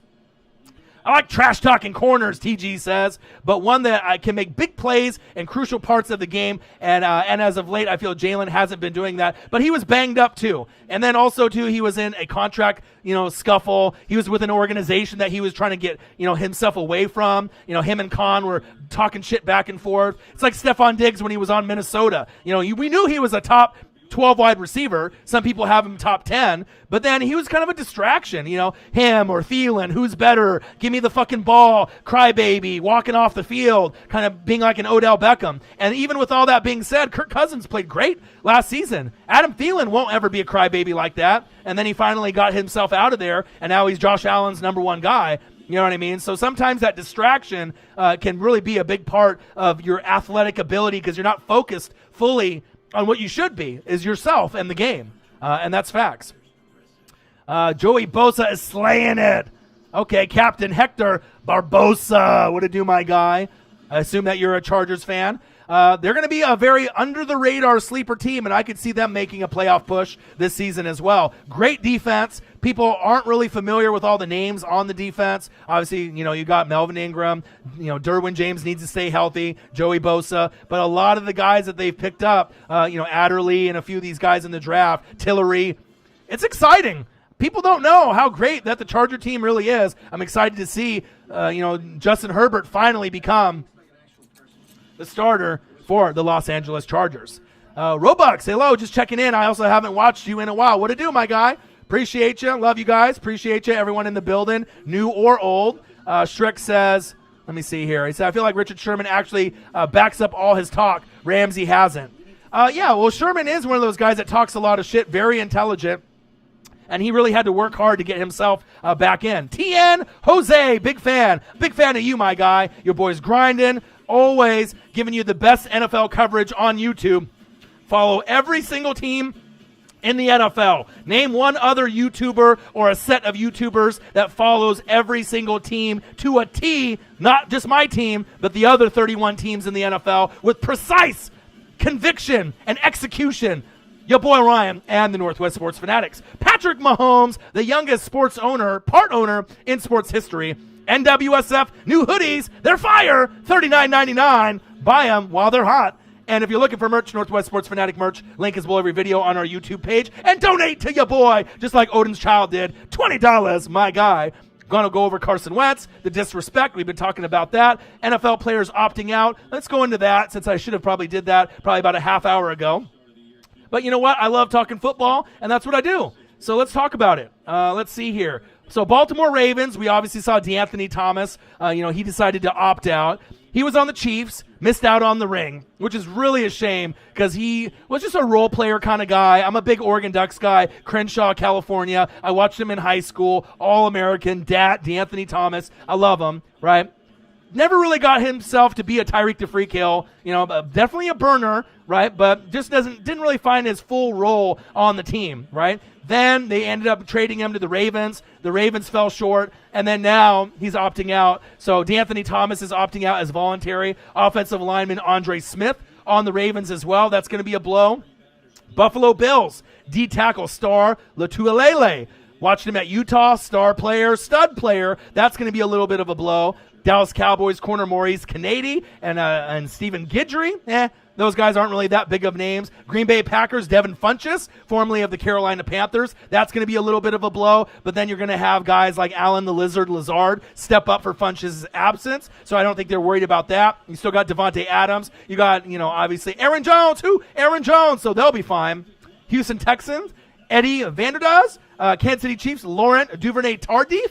Obviously, we know with him and his Canadian background, he's trying to help with COVID, so I can totally respect his decision. The Patriots, though, they just started falling off today. Dante Hightower, Dan Vital, running back Brandon Bolden, Najee Turan. Seattle Seahawks, Chance Warmack. Titans, Anthony McKinney. And those are the main ones that are voluntary. I think the New England Patriots had about 5 or 6 that decided, with ultimately Dante Hightower being the biggest name and Brandon Bolden. And I think Patrick Chung was going to be one of those other guys as well. So that's why the Trevor Lawrence talk kind of came out of left field. Minnesota Vikings, Michael Pierce at high risk. Marcus Cannon for the Patriots, offensive lineman, a higher risk opt-out. That's a big blow. Washington football team, Caleb Brantley, DN. And then unspecified opt-outs. Jordan Mack for the Panthers. Eddie Goldman for the Bears is big. I mean, like I said, their team sucks, but, I mean, that's a key cog on the defensive line. Denver Broncos, D-tackle Kyle Pecco. New England Patriots, Patrick Chung. That's huge. Jason Vanderland. Cole Wick for the Saints. Tight ends, not a big deal. And then the Eagles with Marquise Goodwin. So, I mean, there's going to be more names that are on that list for the opt-out period. So we're going to have to kind of see where that goes. But, you know, it is what it is. I mean, you got to be careful. Let's see here. So, are you going to do a Luke Kuechly career reaction, Zachary Tuck? I might. I get all kinds of messages when I'm end up doing the live streams and whatnot. But that's kind of with a breakdown right now. Carson Wentz not being in the top 100. I'm obviously going back and forth between that and the Dodgers and the Astros right now. All right, here we go. We got some Nick Bosa. And Nick Bosa played better than Joey Bosa. 17! Wow, what a ranking. And he was ultimately the reason to me that the Niners got from 4-12 to 12-4. It was Kyle Shanahan. It was Deebo Samuel. But number one, it was Nick Bosa. He was just a game changer, and he really made a difference with that 49ers. You already had DeForest Buckner from the O. You already had Eric Armstead from the O. But then bringing in a Nick Bosa, I mean, Nick Bosa, Joey Bosa, and then obviously, as we know, Chase Young. When you go and play for Ohio State, and you're either a running back, wide receiver, defensive player, especially corner, linebacker, DN, I mean, you get some really special players out of the Ohio State University, and Nick Bosa proved it. Definitely worth the ranking, and that's facts. FN 2187, I hit that like for my boy. Appreciate you very, very much. Shrek says, hell yeah, Florida Gators, baby. And the thing is, I've always been a big Steve Spurrier guy, Shrek. So a lot of times where you think that I don't have a connection with you because you're all Gators, but lo and behold, when I was younger, besides the Oregon Ducks, my second favorite team in college football in that Steve Spurrier era was Steve Spurrier and the Florida Gators. I love the uniforms. I love the colors. You know, they had Jaquez Green, Rydell Anthony, Ike Hilliard, you know, Danny Werfel. You know, that made me fall in love, you know, with that running gun offense. And then all three of those wide receivers ended up being on Tampa Bay, Jaquez Green and Rydell Anthony right away. And then Ike Hilliard went to the Giants and eventually came to Tampa Bay. And even though none of those guys really made a big name for themselves, I always had love for those Florida Gator players. So I always have this deep connection. And Steve Spurrier started his career off as the Tampa Bay Buccaneer quarterback in 76 as an expansion quarterback when them and the Seahawks were horrible. And I started off 0-26. The quarterback was Steve Spurrier. So even though he couldn't win games and my team was horrible as an expansion team, the Tampa Bay Yucks, right?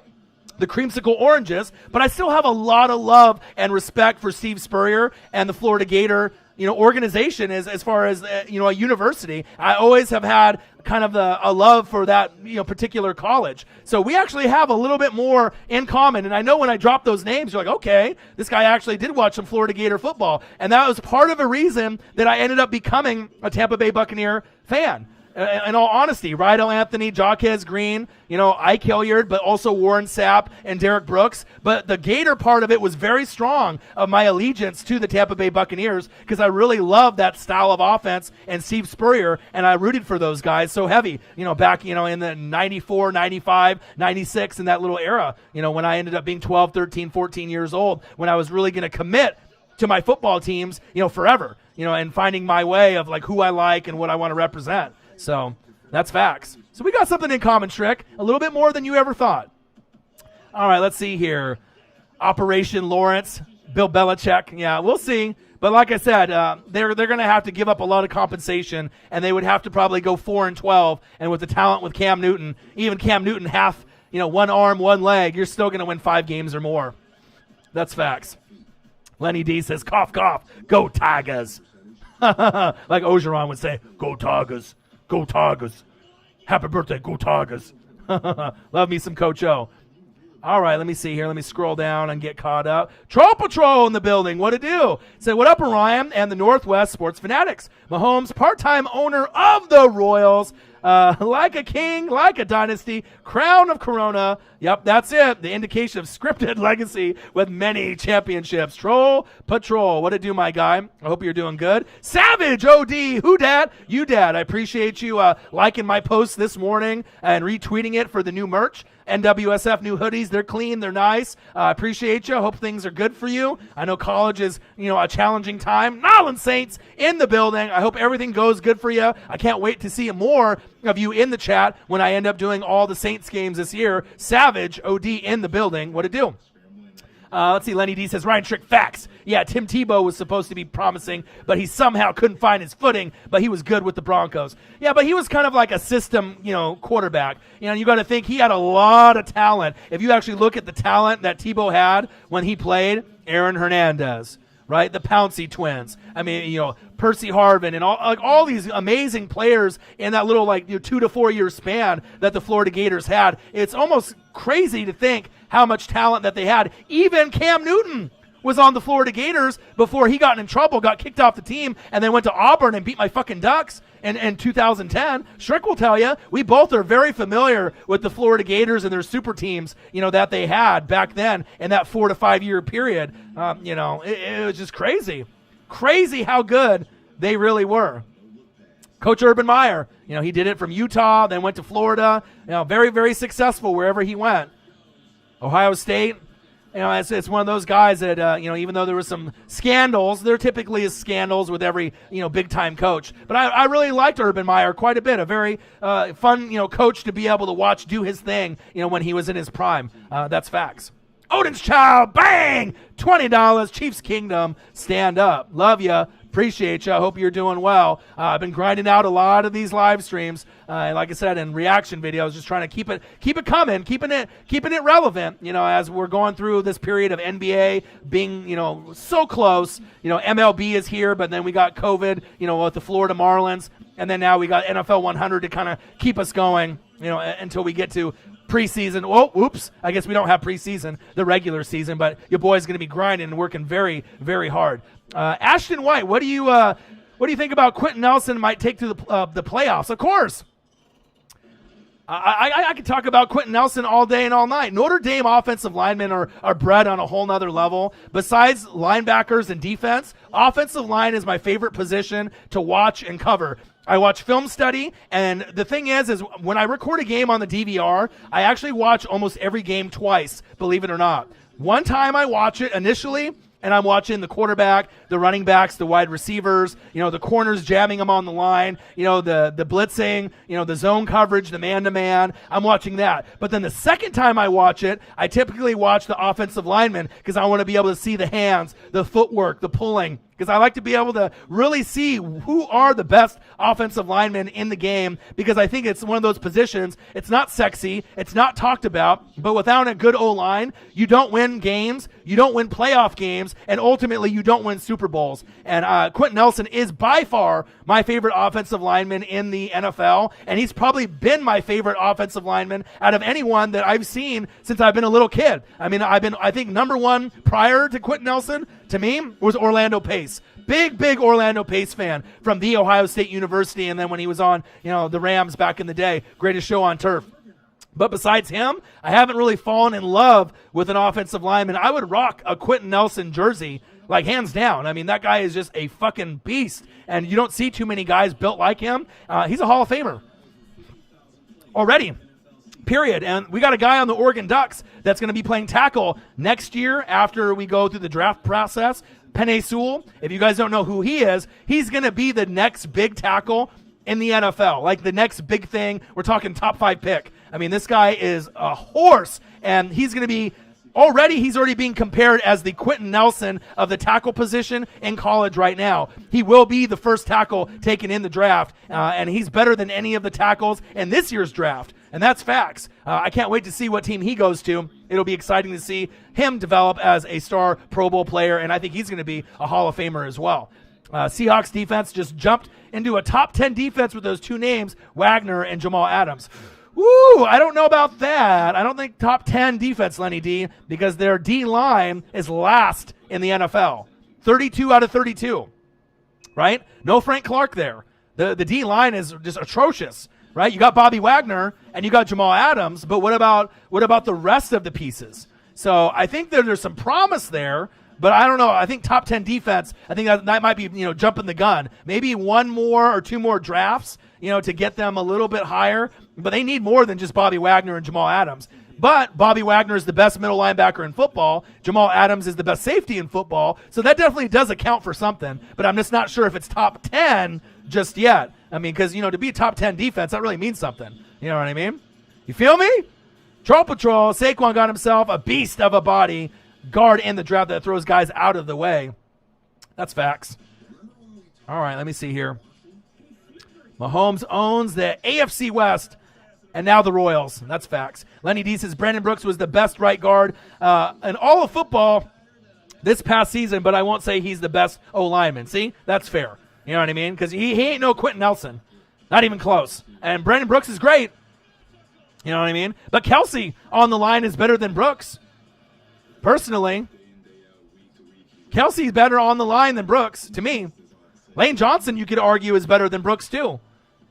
I mean, really, right? I mean, the Eagles got some nice offensive linemen. And if you remember when I did the video, the best O-line, D-line combo, who did I have at number one prior to Brooks getting hurt? The Philadelphia Eagles. So I know my shit, man. You know what I mean? I've definitely watched them, and, and I've watched each player progress into the players that they are. It's special. Savage says, Julio hasn't done shit in the last 2 years. Someone that agrees with me that Julio just needs to be better. So I blame Matt Ryan. He's garbage as fuck. Troll Patrol. I don't think Matt Ryan's garbage as fuck. You know what I mean? He's kind of like a Matthew Stafford. He's kind of just, he's quiet. You know what I mean? He's not going to be able to do all the things that you want, but they've also been, just riddled with injuries. Devontae Freeman, Calvin Ridley, and then trading away Mohamed Sanu and Deion Jones getting hurt. The corners that you had with Trufant and the other players that you had, they're not there anymore. You know what I mean? So, or they're injured. So it's not really the same team to me. But I don't know. Matt Ryan to me is a Hall of Fame quarterback. You know what I mean? I think a lot of people would have Matt Ryan on their team. It just sometimes he doesn't come up big in games. And I don't necessarily think it was Matt Ryan's fault in that 28-3 debacle against the Patriots. You know what I mean? It was the rest of the team. Matt Ryan was part of it. Kyle Shanahan was part of it. But I feel it was more New England, it was this dinking and doinking. And, they didn't step on the throat and they got tired and they got fatigued. But I don't think it was really on all Matt Ryan's fault. Matt Ryan has been a pretty consistent QB, year in and year out. Out of all the QBs in the league, he's top 10. He's never going to be top 5, but he's top 10. Bottom, 9, 10, 11, somewhere in there. But he's pretty consistent to me. Matthew Stafford is overlooked too. It's just sometimes you need players around you. Sometimes these guys aren't as good as Patrick Mahomes or Russell Wilson to elevate everyone around them. Sometimes they need players to elevate them. You know what I mean? That's facts. Not everyone can be a Michael Jordan, like a Patrick Mahomes. Showtime, you feel me? Deshaun Watson, number 20, finally. Deshaun Watson's nice, but I like Kyler Murray more, personally, if we're talking about quarterbacks with a similar skill set moving forward. You know what I mean? Obviously, Patrick Mahomes is the best and will be the best for a long time. Danger Russ is number 2. And then you got Carson Wentz, up there as well. But as far as Deshaun Watson and Kyler Murray, just the way that he throws, plays the game, I think he's just more clutch. He's better on third down. He's clutch. He can run the RPO. Even though Deshaun Watson is mad athletic, and I love him, a very likable guy. But I like Kyler Murray, and I liked him in college, just as much as I liked, obviously, Deshaun Watson at Clemson. I like what he did at Oklahoma, Kyler Murray, just like him and Baker. But I think Kyler just got that it. Not saying that Deshaun Watson doesn't have it, but Kyler's got it. And I think we're really going to see him take off. And if they don't make the playoffs this year, I almost guarantee they're going to make it the following year. And they don't necessarily even need D-Hop to go off. If they keep building the O-line and the defense, Kyler's going to show you how great he really is. And they got arguably the best wide receiving core in football, and that's facts. All right, let me see here. Harbinger of battle. Bang, bang, Niner gang. If the Ravens get rid of Lamar Jackson, it'll be the worst decision they have made since bringing or hiring Elvis Gerbach. Ravens are never getting rid of Lamar Jackson. That's facts. He's there long term. Ozzie Newsome picked him for a reason. There's no way that they're going to get rid of the franchise. And like I told you guys, the Chiefs and the Ravens are the new rivalry in the NFL. They're going to go flip-flop back and forth for Lombardis. And don't be surprised in the next 6 years if the Ravens go to like 2 Super Bowls, win one and lose one. They're going to get a ring in the next 6 years, the Baltimore Ravens. The Chiefs are going to get some as well. But in the years that the Chiefs get knocked off, the Ravens are going to get the title, and it could be as early as this year. Those are the 2 teams that I have winning the Super Bowl right now. Chiefs back-to-back is number 1, and if somehow there's injuries, right, not necessarily the Chiefs play bad football, but injuries, then the Ravens are going to take that spot, and they're going to win the Super Bowl. That's just kind of how I feel based on, just the tape, the analysis, the players, who they have in, just all the research. Those 2 teams are on a whole nother level as far as depth than any other team right now, and that's facts. All right, let me keep scrolling down. Savage says, I'm ready. Y'all coming to the Dome? Week 1, baby.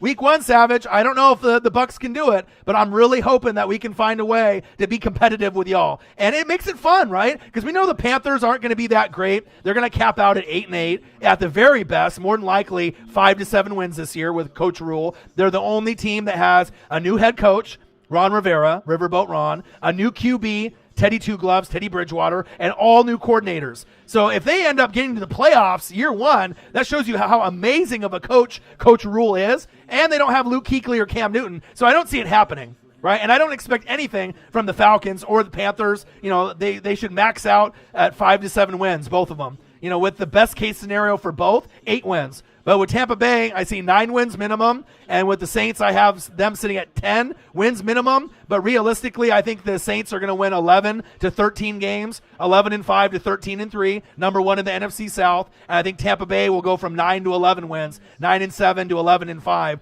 depending on the health of Brady, Gronk, the defense, and how everything happens, with the rest of the NFC, and then the out-of-conference schedule with the AFC opponents. Because we got to play the Chiefs this year. Got to play the Broncos, the Raiders, and the Chargers. So if we can beat the Raiders, the Chargers, and be competitive, with those teams and the Broncos, then I feel pretty good about it. But because I don't expect the Bucs to beat the Chiefs at all. And going into the Dome, I don't expect that really to happen either. But I am kind of confident with this roster. I mean, if anyone can go in to the Dome and win, it's the Tampa Bay Buccaneers, the Chiefs, the Ravens. I mean, those are the teams that have, the best shot to me. And that's facts. Let's see here. So you think that we stay loud? Pat is ready for that. Pat's ready for everything, man. Come on, man. He's the best quarterback in the league. He might be the best quarterback of all time. Period. Patrick Mahomes. Pat ain't afraid of the domes. Tell him, Odin. Pat ain't afraid of the dome. You want an artificial turf. You want grass. You want dome. You want night. You want morning. It doesn't matter. Patrick Mahomes is not human. It's like an alien out there. Never seen anything like that. So never underestimate the power of the Pat Man. Not the Pac-Man, the Pat Man. So I never said Pat was afraid. I said he's not ready for us. The best, the GOAT. He said Drew Brees in a shootout with the weapons we have. It'll be interesting. That'll be a must-see TV kind of game. It could be one of those like Saint Niner games from last year. Remember that, Savage? Arguably the best game last season. In all the matchups that we've seen, that was definitely a shootout to the very end, and I'm expecting that to happen also. And I'm hoping my Bucs can keep it interesting as well. Nick Bosa at 17, absolutely. If a player opts out, can they choose to opt back in? Just curious. That's a good question, Lenny D. I think if they opt out, they can't come back. If they end up signing the paperwork and they opt out, then they're out. They're not going to have people just leapfrogging back and forth just because some team is 5-0 and then they decide, hey, maybe this team is going to the playoffs. Let me come back. So yeah, once they sign it, they're out for the year. So let me see here. I'm scrolling down, trying to get caught up here. Savage in the building, Lenny D in the building, Smack Talk in the building. So I think Kelsey isn't low enough, but that is me just being biased. Let's see here. Mahomes is going to do what he does. That's fans. That's facts, baby.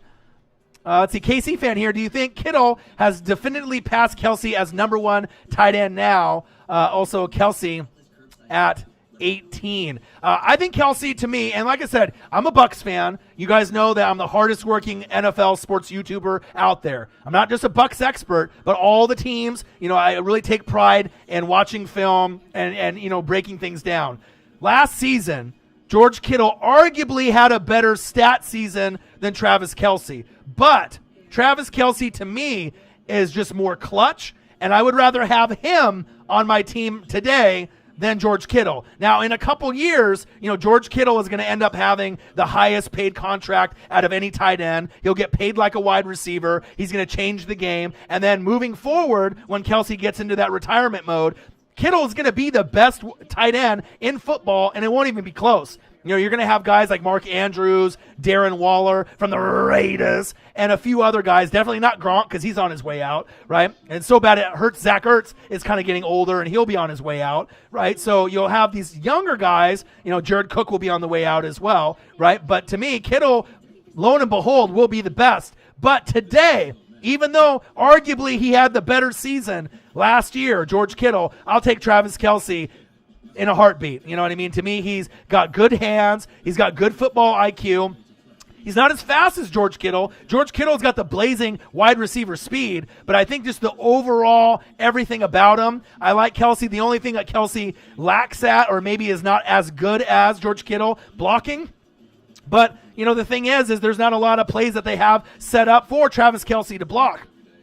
But on the flip side, if I don't get those blocks from him on the offensive line, he might get a grab. He's bringing, has 2 or 3 guys on him, and then he might be able to flip it to Tyreek for a touchdown, like a lateral, like we've seen him do in the past. I haven't seen George Kittle do that just yet, and he's athletic and he can do it. But, that's not even me being a Chiefs fan or a Kansas City, all-around fan or a Kelce fan. That's just me with the tape and watching him. Travis Kelce is the best tight end in football to me. And a lot of people have them tied 1A, 1B, and that's fine. But if I had to choose one for my Tampa Bay Buccaneers, or just say who do I think today is the best, I like Travis Kelce. Not by a lot over George Kittle, but just by a smidge. But then, like I said, Kittle is getting closer to that point where he's going to be the number one tight end probably for about 5 or 6 years. There's going to be a stretch where no one is going to be able to touch him, and he'll be the best once Travis Kelce's kind of on the way out with Zach Ertz and a few of these other guys like Jared Cook. And that's facts. That's just me being real, no bias, just saying exactly how I see it on tape. He's the best tight end, Travis Kelce, and he has been. So you got the best quarterback in Patrick Mahomes, the best tight end in Travis Kelce, and the fastest player in the NFL in Tyreek the Freak Hill, and a top 5 coach in Andy Reid, right? Chris Jones, to me, top 5 pass rusher. Frank Clark, top 15. Honey Badger, top 3 safety. I mean, is it really that crazy to think why they won so many, games and they ended up winning that Super Bowl and they found a way to be resilient and headstrong and mentally tough? No, they're great. 6 Patriots opted out, Odin's Child. They're talking about Trevor Lawrence. It is what it is, but I don't see that happening. Jaguars should be worse. Bobby Wagner at 13. B-Wags. Love this player. The best middle linebacker in football. It was always him and Luke Kuechly as I'm watching this NFL 100. But there was a season like 2 years ago where this motherfucker didn't even miss a tackle. Can you imagine playing middle linebacker, right, and not missing one tackle in a full 16-game season? It's incredible. Amazing. Crazy. A guy says Raiders. And Ryan Trick says, oh, I'm sorry. Oh, man. Never underestimate him. I'm just saying I'd rather lock Tyreek up first and then 10 to Hardman. The thing is, though, is people don't realize, Savage, McCole Hardman is a beast. And I know you're out there in the South, Nolens, right? But in Georgia, I watched every game of McCole Hardman, and they barely even used him. You know what I mean? He just is cracking the tip of the iceberg. And he's one of those guys that, depending on if there's injuries or not, they have so much depth at the wide receiver position. It's just sickening on how great they really are. Chandler Jones is great, too, at 15. To me, he's a top 5 defensive player overall. Out of all the players that play defense right now, Chandler Jones, to me, you could argue is the 5th best defensive player out of all of them. And that's saying a lot. I mean, look at his stats. From the Patriots to the Cardinals, it's just crazy on how good he really is. But people don't know. Mariota is a buster, Ryan. Pretty soon we'll both see that truth. Nope, never see that. Carr might have the starting job now, but he'll never be as good as he was in that MVP season. I hate to say it. Mariota gives the Raiders a better shot, and I don't know if the Raiders have to go 1-3, 2-2 for Mariota to get a shot, but I feel that the chemistry he's going to have with Waller, Tyrell Williams, Ruggs, the defense, you know what I mean? People respect Mariota more than Carr. People are the only people that like Carr, like Derek Carr, is his brother David Carr. That's the only motherfucker that likes him on NFL Network, and maybe you, guy, Raiders. You know, I'm hoping that he can turn it around, but I just don't feel it in my gut. You know what I mean? I'm just saying. And I'm not saying Mariota is that much better than Carr. They're equally kind of shitty. Let's just be honest. They're equally about average. You know what I mean? Carr has had some moments. Mariota has had some moments, right? Both guys have underachieved the last couple seasons. They're both ranked somewhere between probably 14 and 22 overall out of all the quarterbacks, kind of in the middle. But that's just my personal feeling. And I would say this still if I wasn't a Duck fan. And I'm just being honest. Ask other people in the NFL circles. People think Mariota give them a better chance to win than Carr. People don't think Carr is a good quarterback. People would rather take Dak Prescott over Carr, and they don't like Dak Prescott. What does that tell you? I'm just saying, man. You know what I mean? And I watch every single team. You know what I mean? I'm just saying. Just trying to keep you real on it. Because if Mariota comes in there and you start winning games, then what are you going to say? You know what I mean? What you going to say? Patrick the Clone Mahomes, youngest part owner in sports history, Kansas City Royals, Bo Jackson, Brett Saberhagen, George Brett, Tom Gordon. Wow. Amazing. NWSF new hoodies on the screen. $39.99. Represent your boy. Get some clean merch as we go into hoodie season. Your girlfriend or wife is going to steal it. It's nice.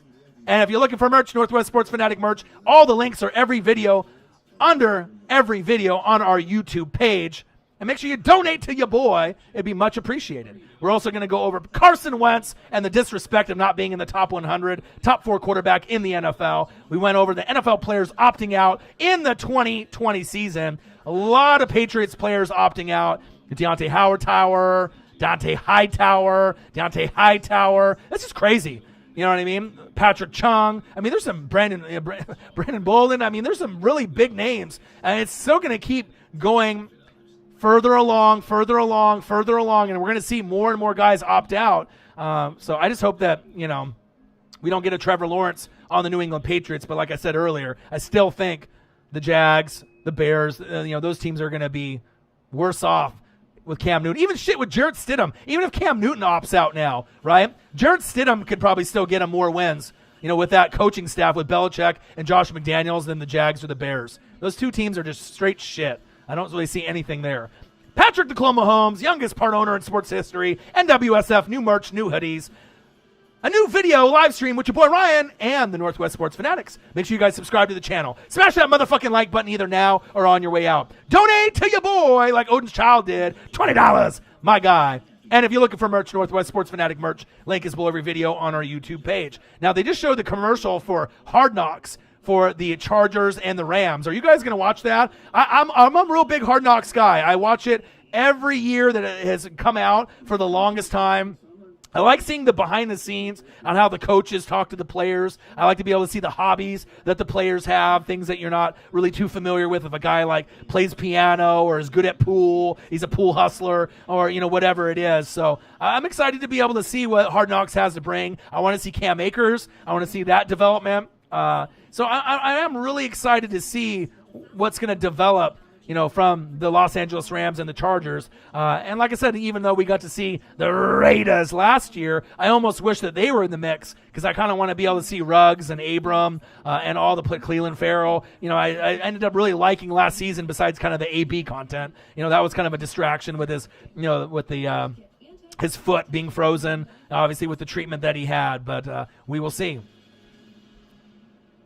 Mariota is a number 33 quarterback. Mariota, a guy, is better than Carr. Why do you love Carr so much, my guy? I'm telling you. Mariota is a better quarterback. People talk shit about Ryan Tannehill day in and day out, all right, man? All right? Day in and day out, right? But he found his way, and now he got a huge contract right? So sometimes you just got to find the right fit. Ryan Strange and Billy say, hey, Ryan, you're killing it, bud. Have you done a list of top rookies for this year? I can't remember. No, that's actually going to be a video that I'm going to be doing later on this week. I was going to do top 5, defensive rookie of the year prospects, or maybe top 5 offensive rookie prospects. So any type of suggestions that you guys have for videos, comment below, man. Like I said, this is the Fanatic family. So I'm always reading. I always go through all the comments and all the videos. You know what I mean? I usually do a lot of film study every single year. Drew Brees at 12. Interesting. Does he deserve to be at 12? Seems a little high for Drew Brees. Maybe it's just me. Not saying that Drew Brees isn't a Hall of Famer. I'm not saying that Drew Brees isn't a good quarterback. But last year, was he number 12? Number 12 best player? Seems a little high to me. Great player, though. But like I said, this is a joke, right? So, I mean, you had Todd Gurley at 51. But I'll tell you one thing, though. As far as leadership and pep game, like that pregame pep talk, no one does it better. Nobody does it better than Drew. He's like the Ray Lewis on defense giving the pep talk. I mean, you get chills when you hear Drew Brees and his pep talks for the Saints, regardless if you love them or you hate them, or you love the Saints or hate the Saints. I mean, every time Ray Lewis spoke, you listened. Especially I did, and NFL fans in general. And when Brees gets that team going, I mean, there's not a lot of guys, that can really motivate, his team, his teammates, his coaching staff, and his fans like he does. Savage says he should be number 1. Well, we know he's not number 1, and you got hurt last year. You were gone for 4 or 5 games with Teddy Two Gloves stepping in. So how are you number 12 when you missed 5 games? See? You missed 5 games, and you're still going to put him at 12? It's kind of a popularity contest. He's great, though. The best short quarterback of all time, Drew Brees. That 6-foot quarterback, that ain't no joke. You get guys like Doug Flutie, and he succeeded, but Drew Brees took it to a whole nother level. And it really gives a lot of short guys a lot of hope. If you're 5'11", 6 foot, the Kyler Murrays, or Russell Wilsons, you're too short. You got to be 6'4", 6'5", 6'6". And it's great to see guys like Drew Brees, Russell Wilson, Kyler Murray succeed at the highest level, because those are the guys that I really love and enjoy watching. And even though Brees is a rival to my Tampa Bay Buccaneers, you know what I mean? You're never probably going to find another Drew Brees again. These Purdue Boilermakers, I'm a big Mike Allstott guy, went to Purdue. I remember watching Drew Brees in the Rose Bowl in Purdue. I believe they played, I think it was Washington. I think it was Purdue and Washington back in the day when Drew played in the Rose Bowl, and they had a replay of that. And I always watch that whenever it comes on Pac-12 Network. Nice pass, Drew. And you had an injured AK-41 at 65%. You know what I mean? So, but like I said, that offensive line was the bugaboo. That was the problem. But they definitely addressed it. So we'll see if this is the year that they can overcome themselves, the referees, the finger pointing, and then they can find a way to get past the Minneapolis Miracle, get past the bullshit non-pass interference call and the Rams, getting eaten up by Danielle Hunter and Everson Griffin. Because Brees only has so much time. 2 years, like Brady, and that's probably it. So if you don't get it now, I don't know if they are going to go with Taysom Hill or Jameis Winston. I mean, I think they need to give Taysom Hill a shot. I mean, I know they love using him as a Swiss Army knife, but I mean, I can't see Jameis Winston being the guy there long term, personally. Lenny D says, nah, Ray Lewis was a different animal and leading a team. But think about it. If there was an offensive version of Ray Lewis, it's Drew Brees. Who else motivates with pregame speeches and pep talks to get you fired up? They are two of the same. Ray Lewis did it on the highest of high levels for the defense. You know what I mean? But, I mean, he's just built, just like a Lawrence Taylor kind of guy. But if you're going from that to a shorter Caucasian quarterback that's, 5'11", 6 foot, I mean, he talks like he's 6'7". You know what I mean? Like he's the biggest guy in the room. Brees is one of those guys that commands respect. He's been in the media, and obviously in the outlets for some things that he said that rub people the wrong way that we're all very familiar of with the kneeling and whatnot. But as far as the pregame speeches, those are the two best. Hands down, man. He said, "Skull Vikings." Uh-oh. Trying to he's a Nick Diaz? Really? Is that skip? You never know who's going to show up in the room, man. You know what I mean? We get celebrities in the room. You know, you're going to get UFC fighters in the room. You know, you get some boxers once in a while, some college athletes, you know, some NFL players, NBA players. I mean, you never know who's going to drop in on the Northwest Sports Fanatics. We're pretty popular. You know, we broke 3 million views. We're almost at 20,000 subscribers. We got some new hoodies available. I mean, the celebrities are going to come out. You know what I mean? Tim Tebow at UF is the best leader I've ever seen. Definitely he's up there as far as leadership. Pep. Even when I hear him talk now, when they throw out like a meme or a GIF or a GIF on Twitter or Instagram or Facebook, and you see him doing some kind of pep talk to get you ready for your Monday or get ready for, you know, Saturdays for the boys for college football, God, it really just gets you going, you know, because you really get fired up when you hear him. And that's facts. So I'm going to cop me a sweater. I hope you do. We've been selling them already. I actually released it just this morning. I came up with the design. And like I said, it took me a while to be able to find the right font. I wanted to make it simple. Has a little NWO kind of feel to it. You know what I mean? I didn't want any pictures on it. And I feel that this is the cleanest, simplest design, you know, that we've had in 8 years. But I think it's one of those things. It's universal. It's unisex. Girls can wear it. Guys can wear it. It's clean. It's affordable. It's only $39.99. I lowered the price, you know, from some of the other hoodies that we were selling for $49.99 and more. So I think I made it a little bit more attainable for anyone, even if you're a little broke. And like I said, I hope it does well. So that way I can do some giveaways too. So I can give away some of the merch to some of the loyal fans, a lot of y'all that are in the building too. So you're going to have to get one in red and yellow. Well, I only have it right now just in this black color, and I don't know if I have a size big enough for you, Odin's Child, because I know you like it to be comfortable, and you're a bigger dude, you know what I mean? You a beast, you feel me? So I think the biggest size that Teespring goes with is small to XX, and I would assume if I'm playing my cards right, you probably would want a XXX, or, you know, not necessarily a 4X, but probably a 3X, just so it's comfortable on you because you're a little bit, you know, you got that little size to you, right? So I don't know if they make them that big. I think they kind of cap out at the 2X unless I can find a way to contact Teespring and have them make me some bigger sizes or whatnot or pay a little bit extra. But, yeah, if I can go in there. 4X, okay. I remember you telling me before 3X or 4X was going to be more of your comfort zone. So I might not be able to do that, but I'll come up with something, man. I got some gifts for you. You know, we can go back and forth with some wrestling shirts, some Kenny Omegas or the BWO. Or maybe I can find you. Like I told you, I had that Notre Dame starter jacket, but it's too small for you. Now my childhood Notre Dame vintage starter jacket. So maybe I'll be able to, you know, once things get a little bit better financially for me, maybe I can end up finding a vintage Notre Dame, right? Notre Dame starter jacket for you in 3X or 4X. That'd be dope. Or maybe the Devils. I know you like them, right? Is it New Jersey Devils is who you like for hockey as well? I try to remember all my friends and all the Fanatic family teams. So Chiefs Kingdom, New Jersey Devils, Notre Dame Fighting Irish. Did I get it right? See your boy remembers. Love you, man. I appreciate you very much. Patrick the Clone Mahomes, the youngest part sports owner in sports history. NWSF new hoodies. Oh, look who it is. Julio Buster Ass Jones at number 11, like his jersey number. Too bad he can't score fucking 11 touchdowns from year to year, Buster Brown. NWSF new hoodies. Carson Wentz getting disrespected. NFL players opting out in the 2020 season. A reaction with your boy Ryan and the Northwest Sports Fanatics. Make sure you guys subscribe to the channel. Smash that motherfucking like button either now or on your way out. Donate to your boy if you can. Like Odin's Child did. Bang! $20. Thank you so much. And if you're looking for merch, Northwest Sports Fanatic merch, link is below every video on our YouTube page. I know we're going to be getting into the top 10. That's why I wanted to live stream a little bit early. Let me take a peek at the Dodgers score for my dad. Come on, Dodgers. Don't let me down here. I know my dad's. Oh, yeah, baby. 5-2 against those cheating Astros. Calvin Griffin, I don't know if you're in the room anymore, but take that. Take that. Let's go, baby. Walker Buehler.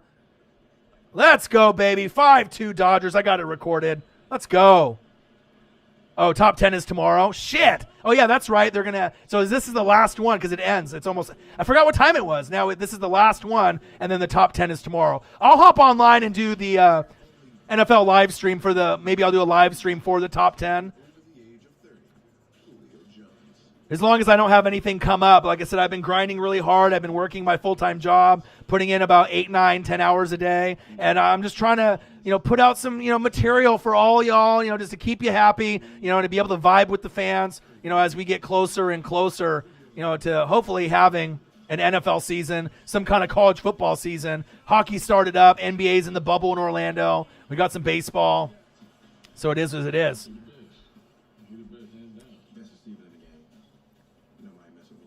Oh, man, I can't wait. Mahomes, Aaron Donald, Michael Thomas, D-Hop, Russell Wilson, who else? Should have been Quentin Nelson in the top 10.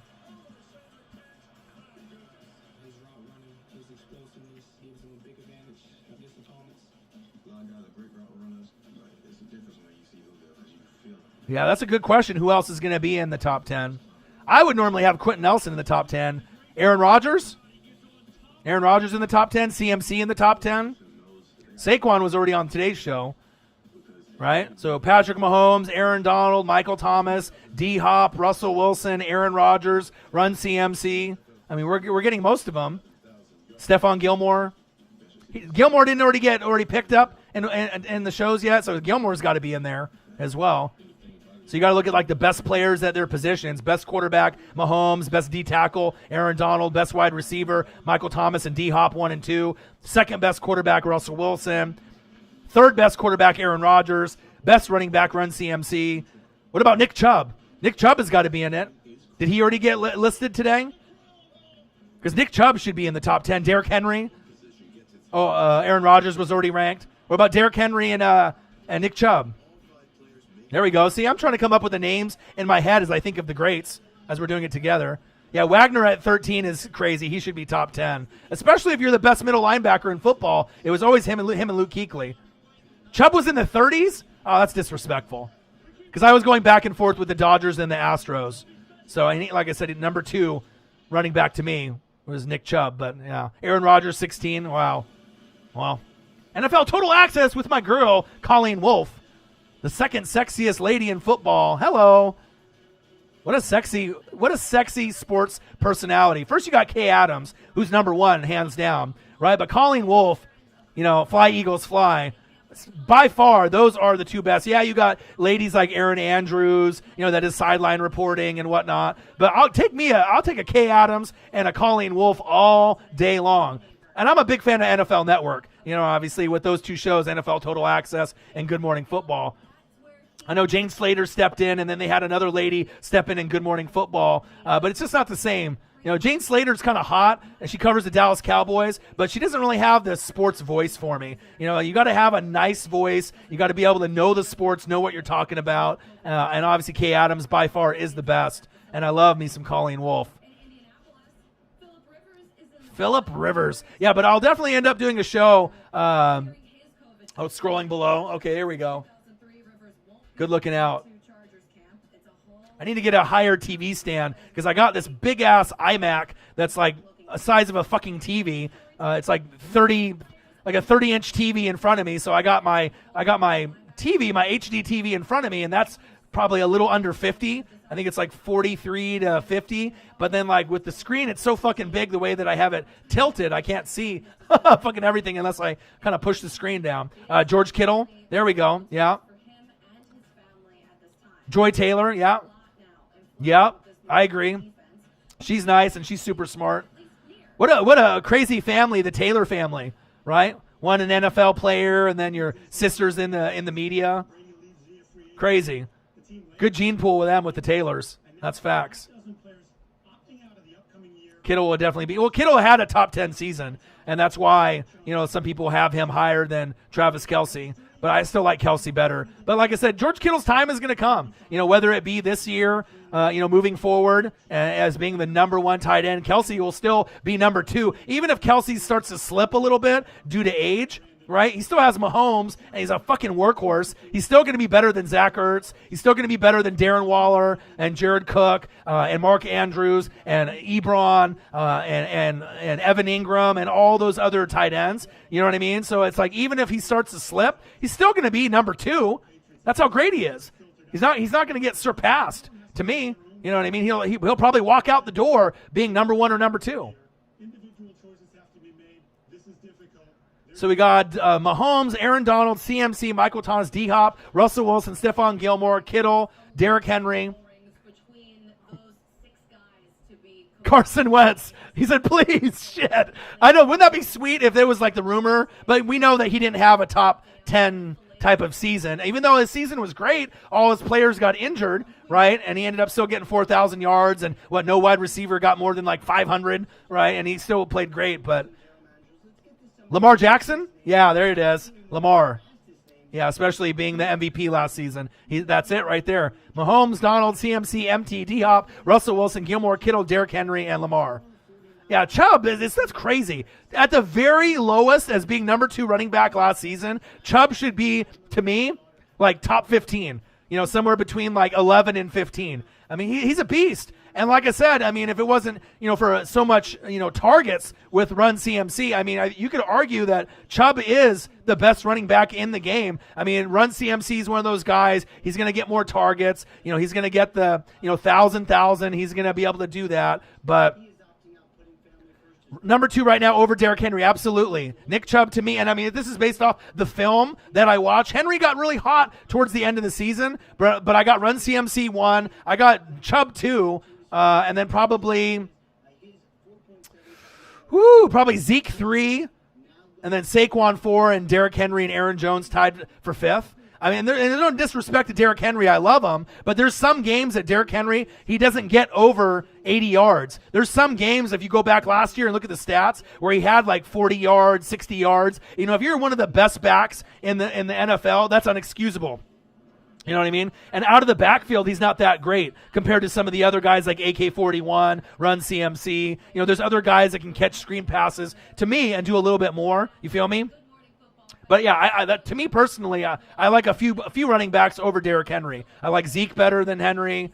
I like CMC. I like Chubb. Aaron Jones, you could argue. So Wentz over Lamar, no cap.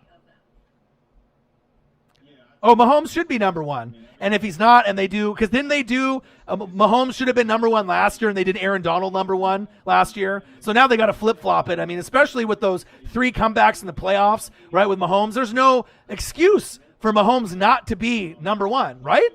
I mean, he's got to be, based off the season that he had. I mean, and he got injured with the kneecap. And still, I mean, I'm going back in NFL history, watching Bart Starr, Johnny Unitas, Terry Bradshaw. I mean, your boy goes back. I go way, way back with NFL history and watching games. And last year's run, with the adversity that they had, and then the injury, and then coming back, and then having the being down by 24-28 to the Texans. I mean, I don't think there's anybody that really could come back from that. Tom Brady, Aaron Rodgers, Russell Wilson, to name a few that could, but would they have come back in those scenarios? I don't know. I mean, I don't know. Oh, he fucking tagged him right in the head. Take that. Astros getting beaned for all that cheating, bitches. Come on, Dodgers. 5-2, baby. My dad's happy. I'm going to call him real quick. Let me a quick call, and let's just talk to my dad here real quick. All right, see if my dad picks up.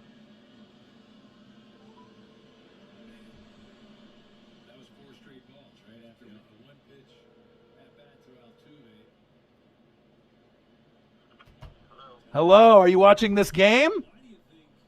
Yeah? 5-2? So I was watching the NFL 100, and I'm doing a live stream right now with the Fanatic family. So how did they get the lead? Because last time I checked, it was 5 it was 1-0 and they were down. What happened? Anybody homer?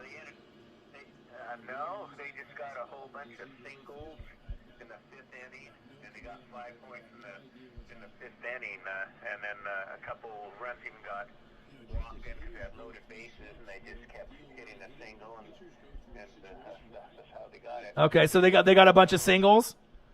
Yeah. Who got on base to get it? Was it Kike? Was it who ended up getting them on base? Do you remember? Pretty much. Everybody? Justin Turner, Bellinger, everyone? Yeah. Betts was there, Kike. I don't know. Did I say Muncie for sure? He Yeah. was there. I'm loving it, man, because when I saw it, they were down. Fucking Walker Buehler gave up that fucking home run. Remember? Right there in the beginning. I was like, fuck. I was doing the live stream, and I had to fucking pause for a second because they were going over the NFL 100. Odin's Child, one of our biggest supporters, says, "Hi, Pops." So people are saying hello to you. They know that you're the big Dodger guy. So I will let you go so you can enjoy the rest of the game. But I just wanted to kind of touch base with you. Oh, there we go, Muncie. And then I just saw him. They beamed the shit out of that guy and hit him in the head. Right? All that cheating. They need to get a lesson learned. So 5-2, bottom of the sixth. It's looking good. I'll probably give you a call after the stream is over. Enjoy the rest of the game and go Dodgers. Go Dodgers. All right. Bye, Dad. That's the Pops. Okay, baby. 5-2. My dad's in a good mood. Go Dodgers, baby. Patrick Mahomes, youngest part owner in sports history. NWSF, new hoodies available. I created it myself. Carson Wentz getting disrespected and not being in the top 100. What's up with that? NFL players opting out for the 2020 season. Are the Patriots trying to tank with Bill Belichick so they can get Trevor Lawrence? They better not. A reaction with your boy Ryan and the Northwest Sports Fanatics. Make sure you guys subscribe to the channel. Smash that motherfucking like button either now or on your way out. Donate to your boy if you can, either on here, patreon.com/NWSF, or our GoFundMe. And if you're looking for merch, Northwest Sports Fanatic merch, link is below every video on our YouTube page. You can see the merch on the screen. Affordable, $39.99. Represent for your boy and the channel. We're getting into hoodie season very, very, very soon. Get that double play. Oh, almost got that double play. Come on, Dodgers. But like I said, today was good. I mean, you know what I mean? We ended up going over the NFL Top 100. We ended up discussing the new merch that's available that you can purchase now. Obviously, Patrick Mahomes being part owner of the Kansas City Royals. Fucking crazy. You know what I mean? But he's got so much money, you might as well invest. And his dad was, in the MLB major leagues for 13 years when he was a kid. So he's used to it. And then, obviously, the players opting out. I'll go over that list again so we can kind of just get acclimated. And then I'll probably end up, hopping off because I got a lot of other research and other film study that I got to do. So let's go over just kind of some of the updates. And I'll go on Twitter real quick as well.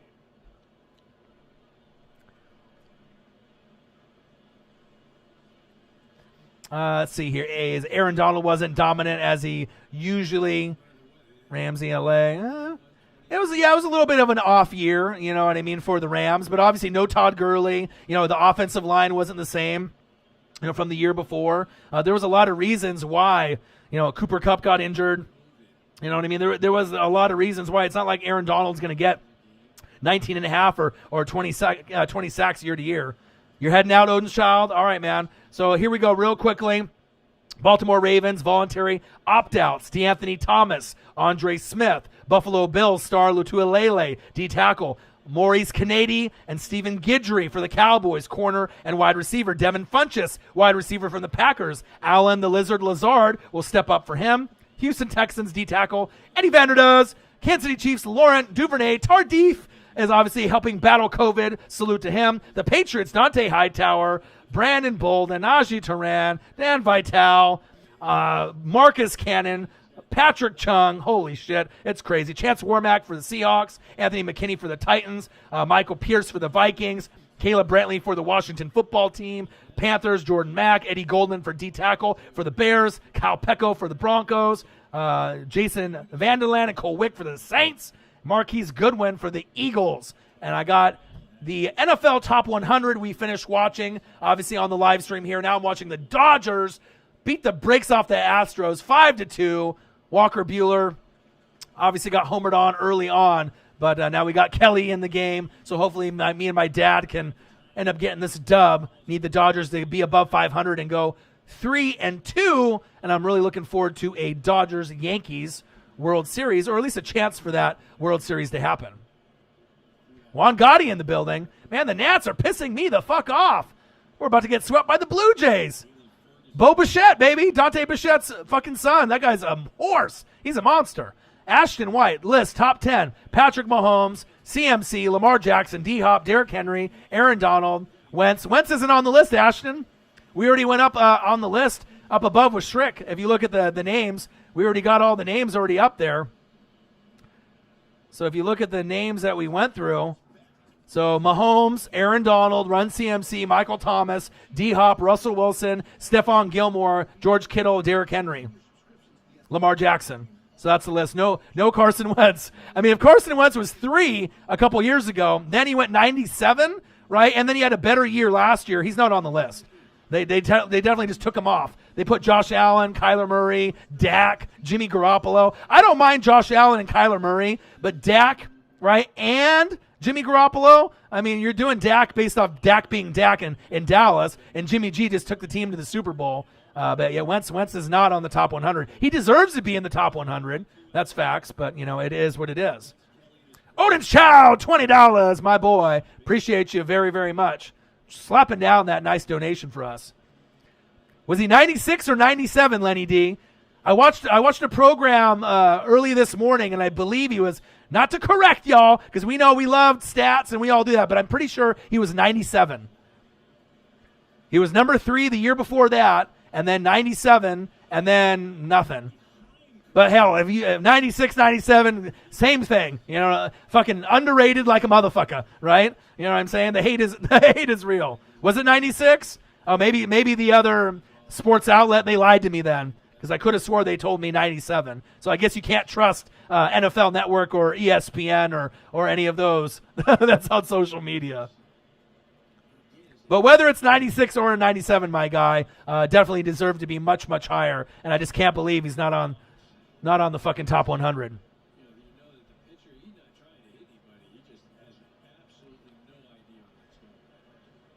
Oh, Boba.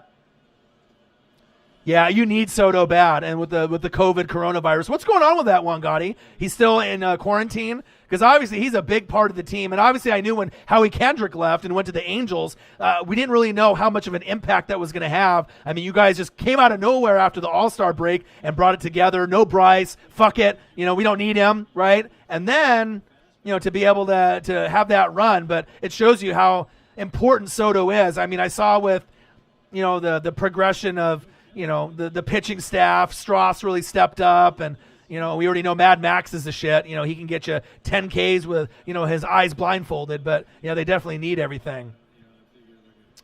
Top 10? Are you talking to me?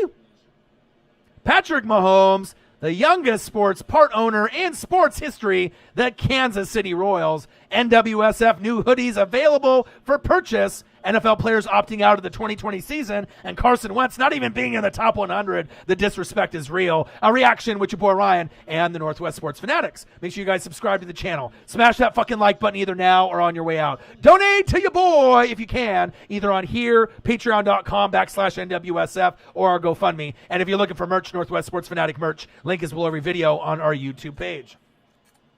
Come on, Dodgers, 5-2. Come on, Kelly. Come on, Joe Kelly. Bottom of the 6th, guy on 2nd, guy on 3rd. I called my dad. He's watching the game. He's from L.A. Been following the Dodgers since the 50s. I need the dub. We need to get above 500. And as you guys know, I'm a Duck fan, obviously through and through. College basketball and college football. Tampa Bay Buccaneers, Portland Trailblazers, Rip City, and then Seattle Mariners for meeting Ken Griffey Jr., Randy Johnson, Ichiro, Edgar Martinez, and then obviously the Dodgers for my dad. I mean, it's a lot funner to be able to watch a team like the Dodgers be competitive than my booty-ass Mariners. But I still watch the Mariners as well. I love going to Seattle and going to the games. Ooh, foul on FS1. Dodgers, Astros. Come on, baby. Come on. Bobo, go Ducks, baby. Yeah, man, and I watched him at Oregon when he was there, and you could tell, I was a big fan of Manute Bol. That was one of the funny things that when I used to play basketball in the driveway with my dad, he would always say, shoot Manute, shoot Manute. So I've always been a huge Manute Bol fan, followed him on the Sixers and followed his whole career early on until he passed away. And I knew Bol was going to be one of those guys that was going to be, underrated, and I don't know how the hell the Denver Nuggets ended up getting him. But the Denver Nuggets got themselves a squad, and he's a guy that can get you a double-double every night, and he can get you 5 to 10 blocks every few games. He's that good. Nice pitch, Kelly. Strand that guy on 2nd and 3rd. Mookie Betts, Max Muncy, Justin Turner is up. Let's go, baby. I love it. He needs one more negative test. So let's pray for him, Juan, because he's one of the most exciting players in baseball. That's facts. Juan Soto, like I said, I would buy a jersey of him. That's how much I think of him. He's great. So hopefully we can get him out. So that sucks that you guys are struggling. But like I said, you guys struggled, for the first part of the year last year, and then you turned it on. So it's all about the pitching staff, how you can adjust with Howie Kendrick not being there. You know what I mean? Getting Soto back in the lineup. So there's a lot of factors. And we're only playing 60 games. So, anything can happen. Orion, who are your two favorite NBA players all time? Vince Carter and Tim Duncan. Well, I'm a Blazer guy, right? So obviously I have a huge appreciation, for Michael Jordan. I hated Kobe Bryant while he played because I'm a Blazer fan, the Blazer-Laker rivalry, but I have a lot of respect, RIP Kobe Bryant. But, obviously with me, I'm a big Clyde Drexler guy, right? I'm a big Dame Dalla, Damian Lillard guy, for the, Terry Porter, Clyde Drexler, Jerome Kersey, Buck Williams, Kevin Duckworth, Cliff Robinson, Uncle Cliffy, Danny Young, Wayne Cooper. That was like the squad for me back in the day. Ala Abdel Nabi. I can go on. I can name drop for days for NBA, NFL players, wrestling, whatever it is. And then obviously now Dame, CJ, Nurk, Zach Collins, Carmelo Anthony. I can go on and on. But as far as NBA players, I'm not sure if I have two favorites that I like more than all the rest. But obviously Jordan is a big impact in my life. Greatest of all time, the GOAT status. But as far as on my team for the Blazers, definitely Clyde and Damian Lillard. But I loved Magic Johnson when he played. I loved Bird, Barkley, Malone. Chris Mullin. There was just some David Robinson. But I guess if I had to break it down, for players, I would probably say players that weren't on my team that I really loved. I would probably say number one. I would probably say Akeem Olajuwon or Hakeem Olajuwon. I probably would say him. He definitely would be up there. He was really special. So, Rendon. Yeah, not Howie Kendrick, but Rendon. Yeah, you know what I meant. You got me. Yeah, but that's what I meant. I got so much baseball, NBA, and NFL in my brain, sometimes I get mixed up.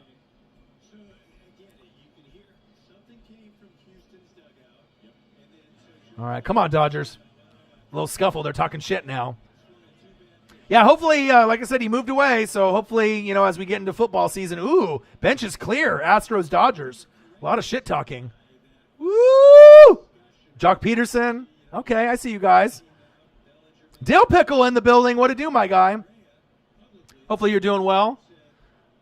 About 2 hours in on the live stream right now. I'm watching the Dodgers and the Astros. Even called my dad during the live stream to see what he thinks about the game so far. We talked about Patrick Mahomes being the youngest part owner in sports history. He's got over $500 million. He hasn't collected it all just yet, but now he's a part owner of the Kansas City Royals. I love that. Bo Jackson, Brett Saberhagen, George Brett, Tom Gordon, Flash Gordon. Look at Dusty Baker getting all pissed off, talking shit. Woo! Okay. I see it.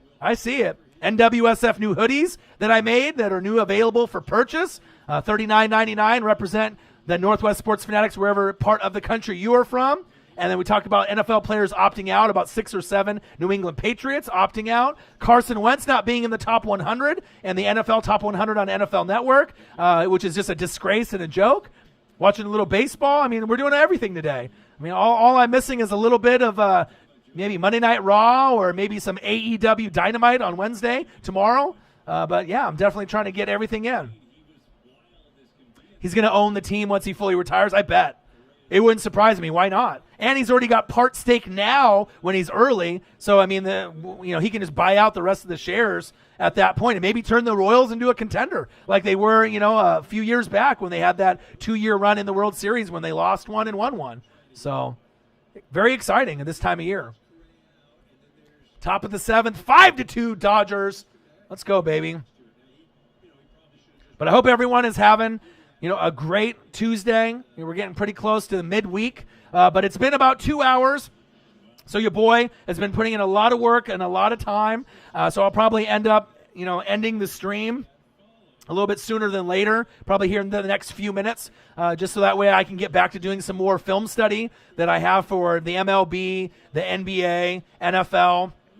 I got some team websites to go to. I want to finish this Dodger game as well. So I still got another about 5 or 6 hours of film study and research to do. Mookie Betts with the single. Nice. Love it. Love it. What do I think about the Marlins? That's just crazy. More and more people in that organization are getting coronavirus, and they might be the reason that the season gets shut down. So they need to shut them down and postpone some of their games for at least a week or two and keep those guys in the bubble and quarantined away from everyone else. It's crazy. You're going to cop a hoodie when you get paid? That would be awesome. I've actually been getting a really good response from the friends and family that I posted it this morning on Facebook. I mean, for the 8 years that we've been grinding on Facebook and YouTube, this is, to me, the cleanest, simplest design. No pictures, no extra things like the logo that we have in the corner. Just something simple, looks kind of like the NWO, NWSF, just very simple and clean. And like I said, we're getting a good response on Twitter, our Instagram, Facebook. And I made it cheaper, too, so I'm not making really any profits off of it. I mean, it's $39.99 for a hoodie, and I think it costs them probably $30-some for the hoodie itself. So it's not like I'm trying to, make a bunch of money off of it. I just want our brand to be able to get out there, and I wanted to make it cheaper so it could be for the people, and the Fanatic family can afford it. So unisex, guys can wear it, girls can wear it. So I'm thinking it's going to sell pretty well, and I'll probably be doing some giveaways probably here in the next month or so I can give away to some of the fans or do some raffles or some drawings on a live stream as well. So I know, right? I know, man. Well, he's got a house now and girlfriend and kids and work. And like I said, we're just, we live farther apart now. It's about an hour apart now instead of, 10 minutes like it was before. So, and with Corona and COVID still going on and our work schedules are different. So, I don't know. I mean, we'll have to try to make something happen. But obviously during NFL season, I imagine there'll be a spike of being able to do some shows. Absolutely. Patrick Mahomes, the youngest part owner in sports history. NWSF new hoodies available for purchase. Link below in the video. Carson Wentz getting disrespected. Not even in the top 100. Are you kidding me? And NFL players opting out in 2020 season. The Patriots got 6 or 7. Dante Hightower. And a lot others, Patrick Chung, just to name a few. Are they getting Trevor Lawrence? Is Bill Belichick up to something? Are they trying to tank to get him? Even if they were, the Jags and the Bears will be worse, and I still think the Jags are going to get him in the first pick in the draft. A reaction with your boy Ryan and the Northwest Sports Fanatics. Make sure you guys subscribe to the channel. Smash that motherfucking like button either now or on your way out. Donate to your boy like Odin's Child did. Appreciate you, dog. And if you're looking for merch, Northwest Sports Fanatic merch, link is below every video on our YouTube page. So it's been about 2 hours. Like I said, I still got a lot of reading and research to keep on top of everything MLB, NBA, NFL, all the 32 NFL teams. I got some film study to do. I got some tape to watch. So I'm going to probably call it quits for this live stream. But I love you guys. I appreciate you guys. You guys are the best fans on YouTube, the Fanatic family. A-Guy, Raiders, Juan Gotti, Washington, sports, anything in the building. Ryan Strick in the building. Chiefs Kingdom, stand up. Lenny D, fly, Eagles fly. And everyone else in the building. Odin's Child, Ashton White, everyone. Nathan Dotson in the building as well. God, the blessed one in the building. Love you guys. Appreciate you guys. Make sure you guys stay safe. Make sure you wash them hands. Make sure you guys do everything to keep yourselves okay as we're moving forward. And I will be back again very soon, possibly tomorrow, with the NFL Top 10, 1 through 10 tomorrow, with a live stream reaction possibly to that show. And I'll probably come up with some original content for NFL Top 5 or Top 10. So Patrick Mahomes, youngest part owner in sports history, NWS new hoodies available with your boy Ryan and the Northwest Sports Fanatics. Make sure you guys subscribe to the channel. Smash that motherfucking like button now or on your way out. Donate to your boy if you can. And if you're looking for merch, Northwest Sports Fanatic merch, link is below every video on our YouTube page. Juan Gotti says, does your fiance watch sports like you? She's my girlfriend. No, she doesn't. She hates sports. And honestly, I don't even think she believes in me, to be honest, to be 100% real with you. You know what I mean? I think that she just doesn't understand. She sees the grind, but I don't think she sees herself in the same shoes as me. So she doesn't understand what it's like to grind on something for 8 years or to be at, almost 20,000 subscribers or 3 million views. So, I mean, it's my journey. It's not hers. But I think a lot of people, they hate, or they're not really that supportive. A lot of people are jealous or whatever it is. But to be honest, honest, no matter who it is, friends, family, whatever, I don't need anyone, really. You know, I mean, I need the Fanatic family for support because you guys are everything, and we wouldn't be here, you know, without y'all, and that's facts. But I'm just saying, as far as me personally, I don't need anyone to motivate me. I motivate myself. And plus, I sold a PSA 9 Michael Jordan rookie card for $5-6 grand a couple years ago for the equipment, you know, the studio, the microphones, the speakers, the green screen. Now it's worth like eight or 9 grand. So if I didn't really believe in myself or the dream or the channel, I wouldn't have sold that, because once Jordan passes away, that's going to be worth like 15 to 20 grand. And ultimately, the dream is to be able to open up a YouTube studio to give back, to make other people's dreams come true. So, you know, it is what it is. But, you know, like I said, I love you guys. Appreciate you guys. Have a great rest of your night. Take care. And your boy will be back with some more NFL coverage, the best on YouTube. Your boy Ryan and the Northwest Sports Fanatics. Peace.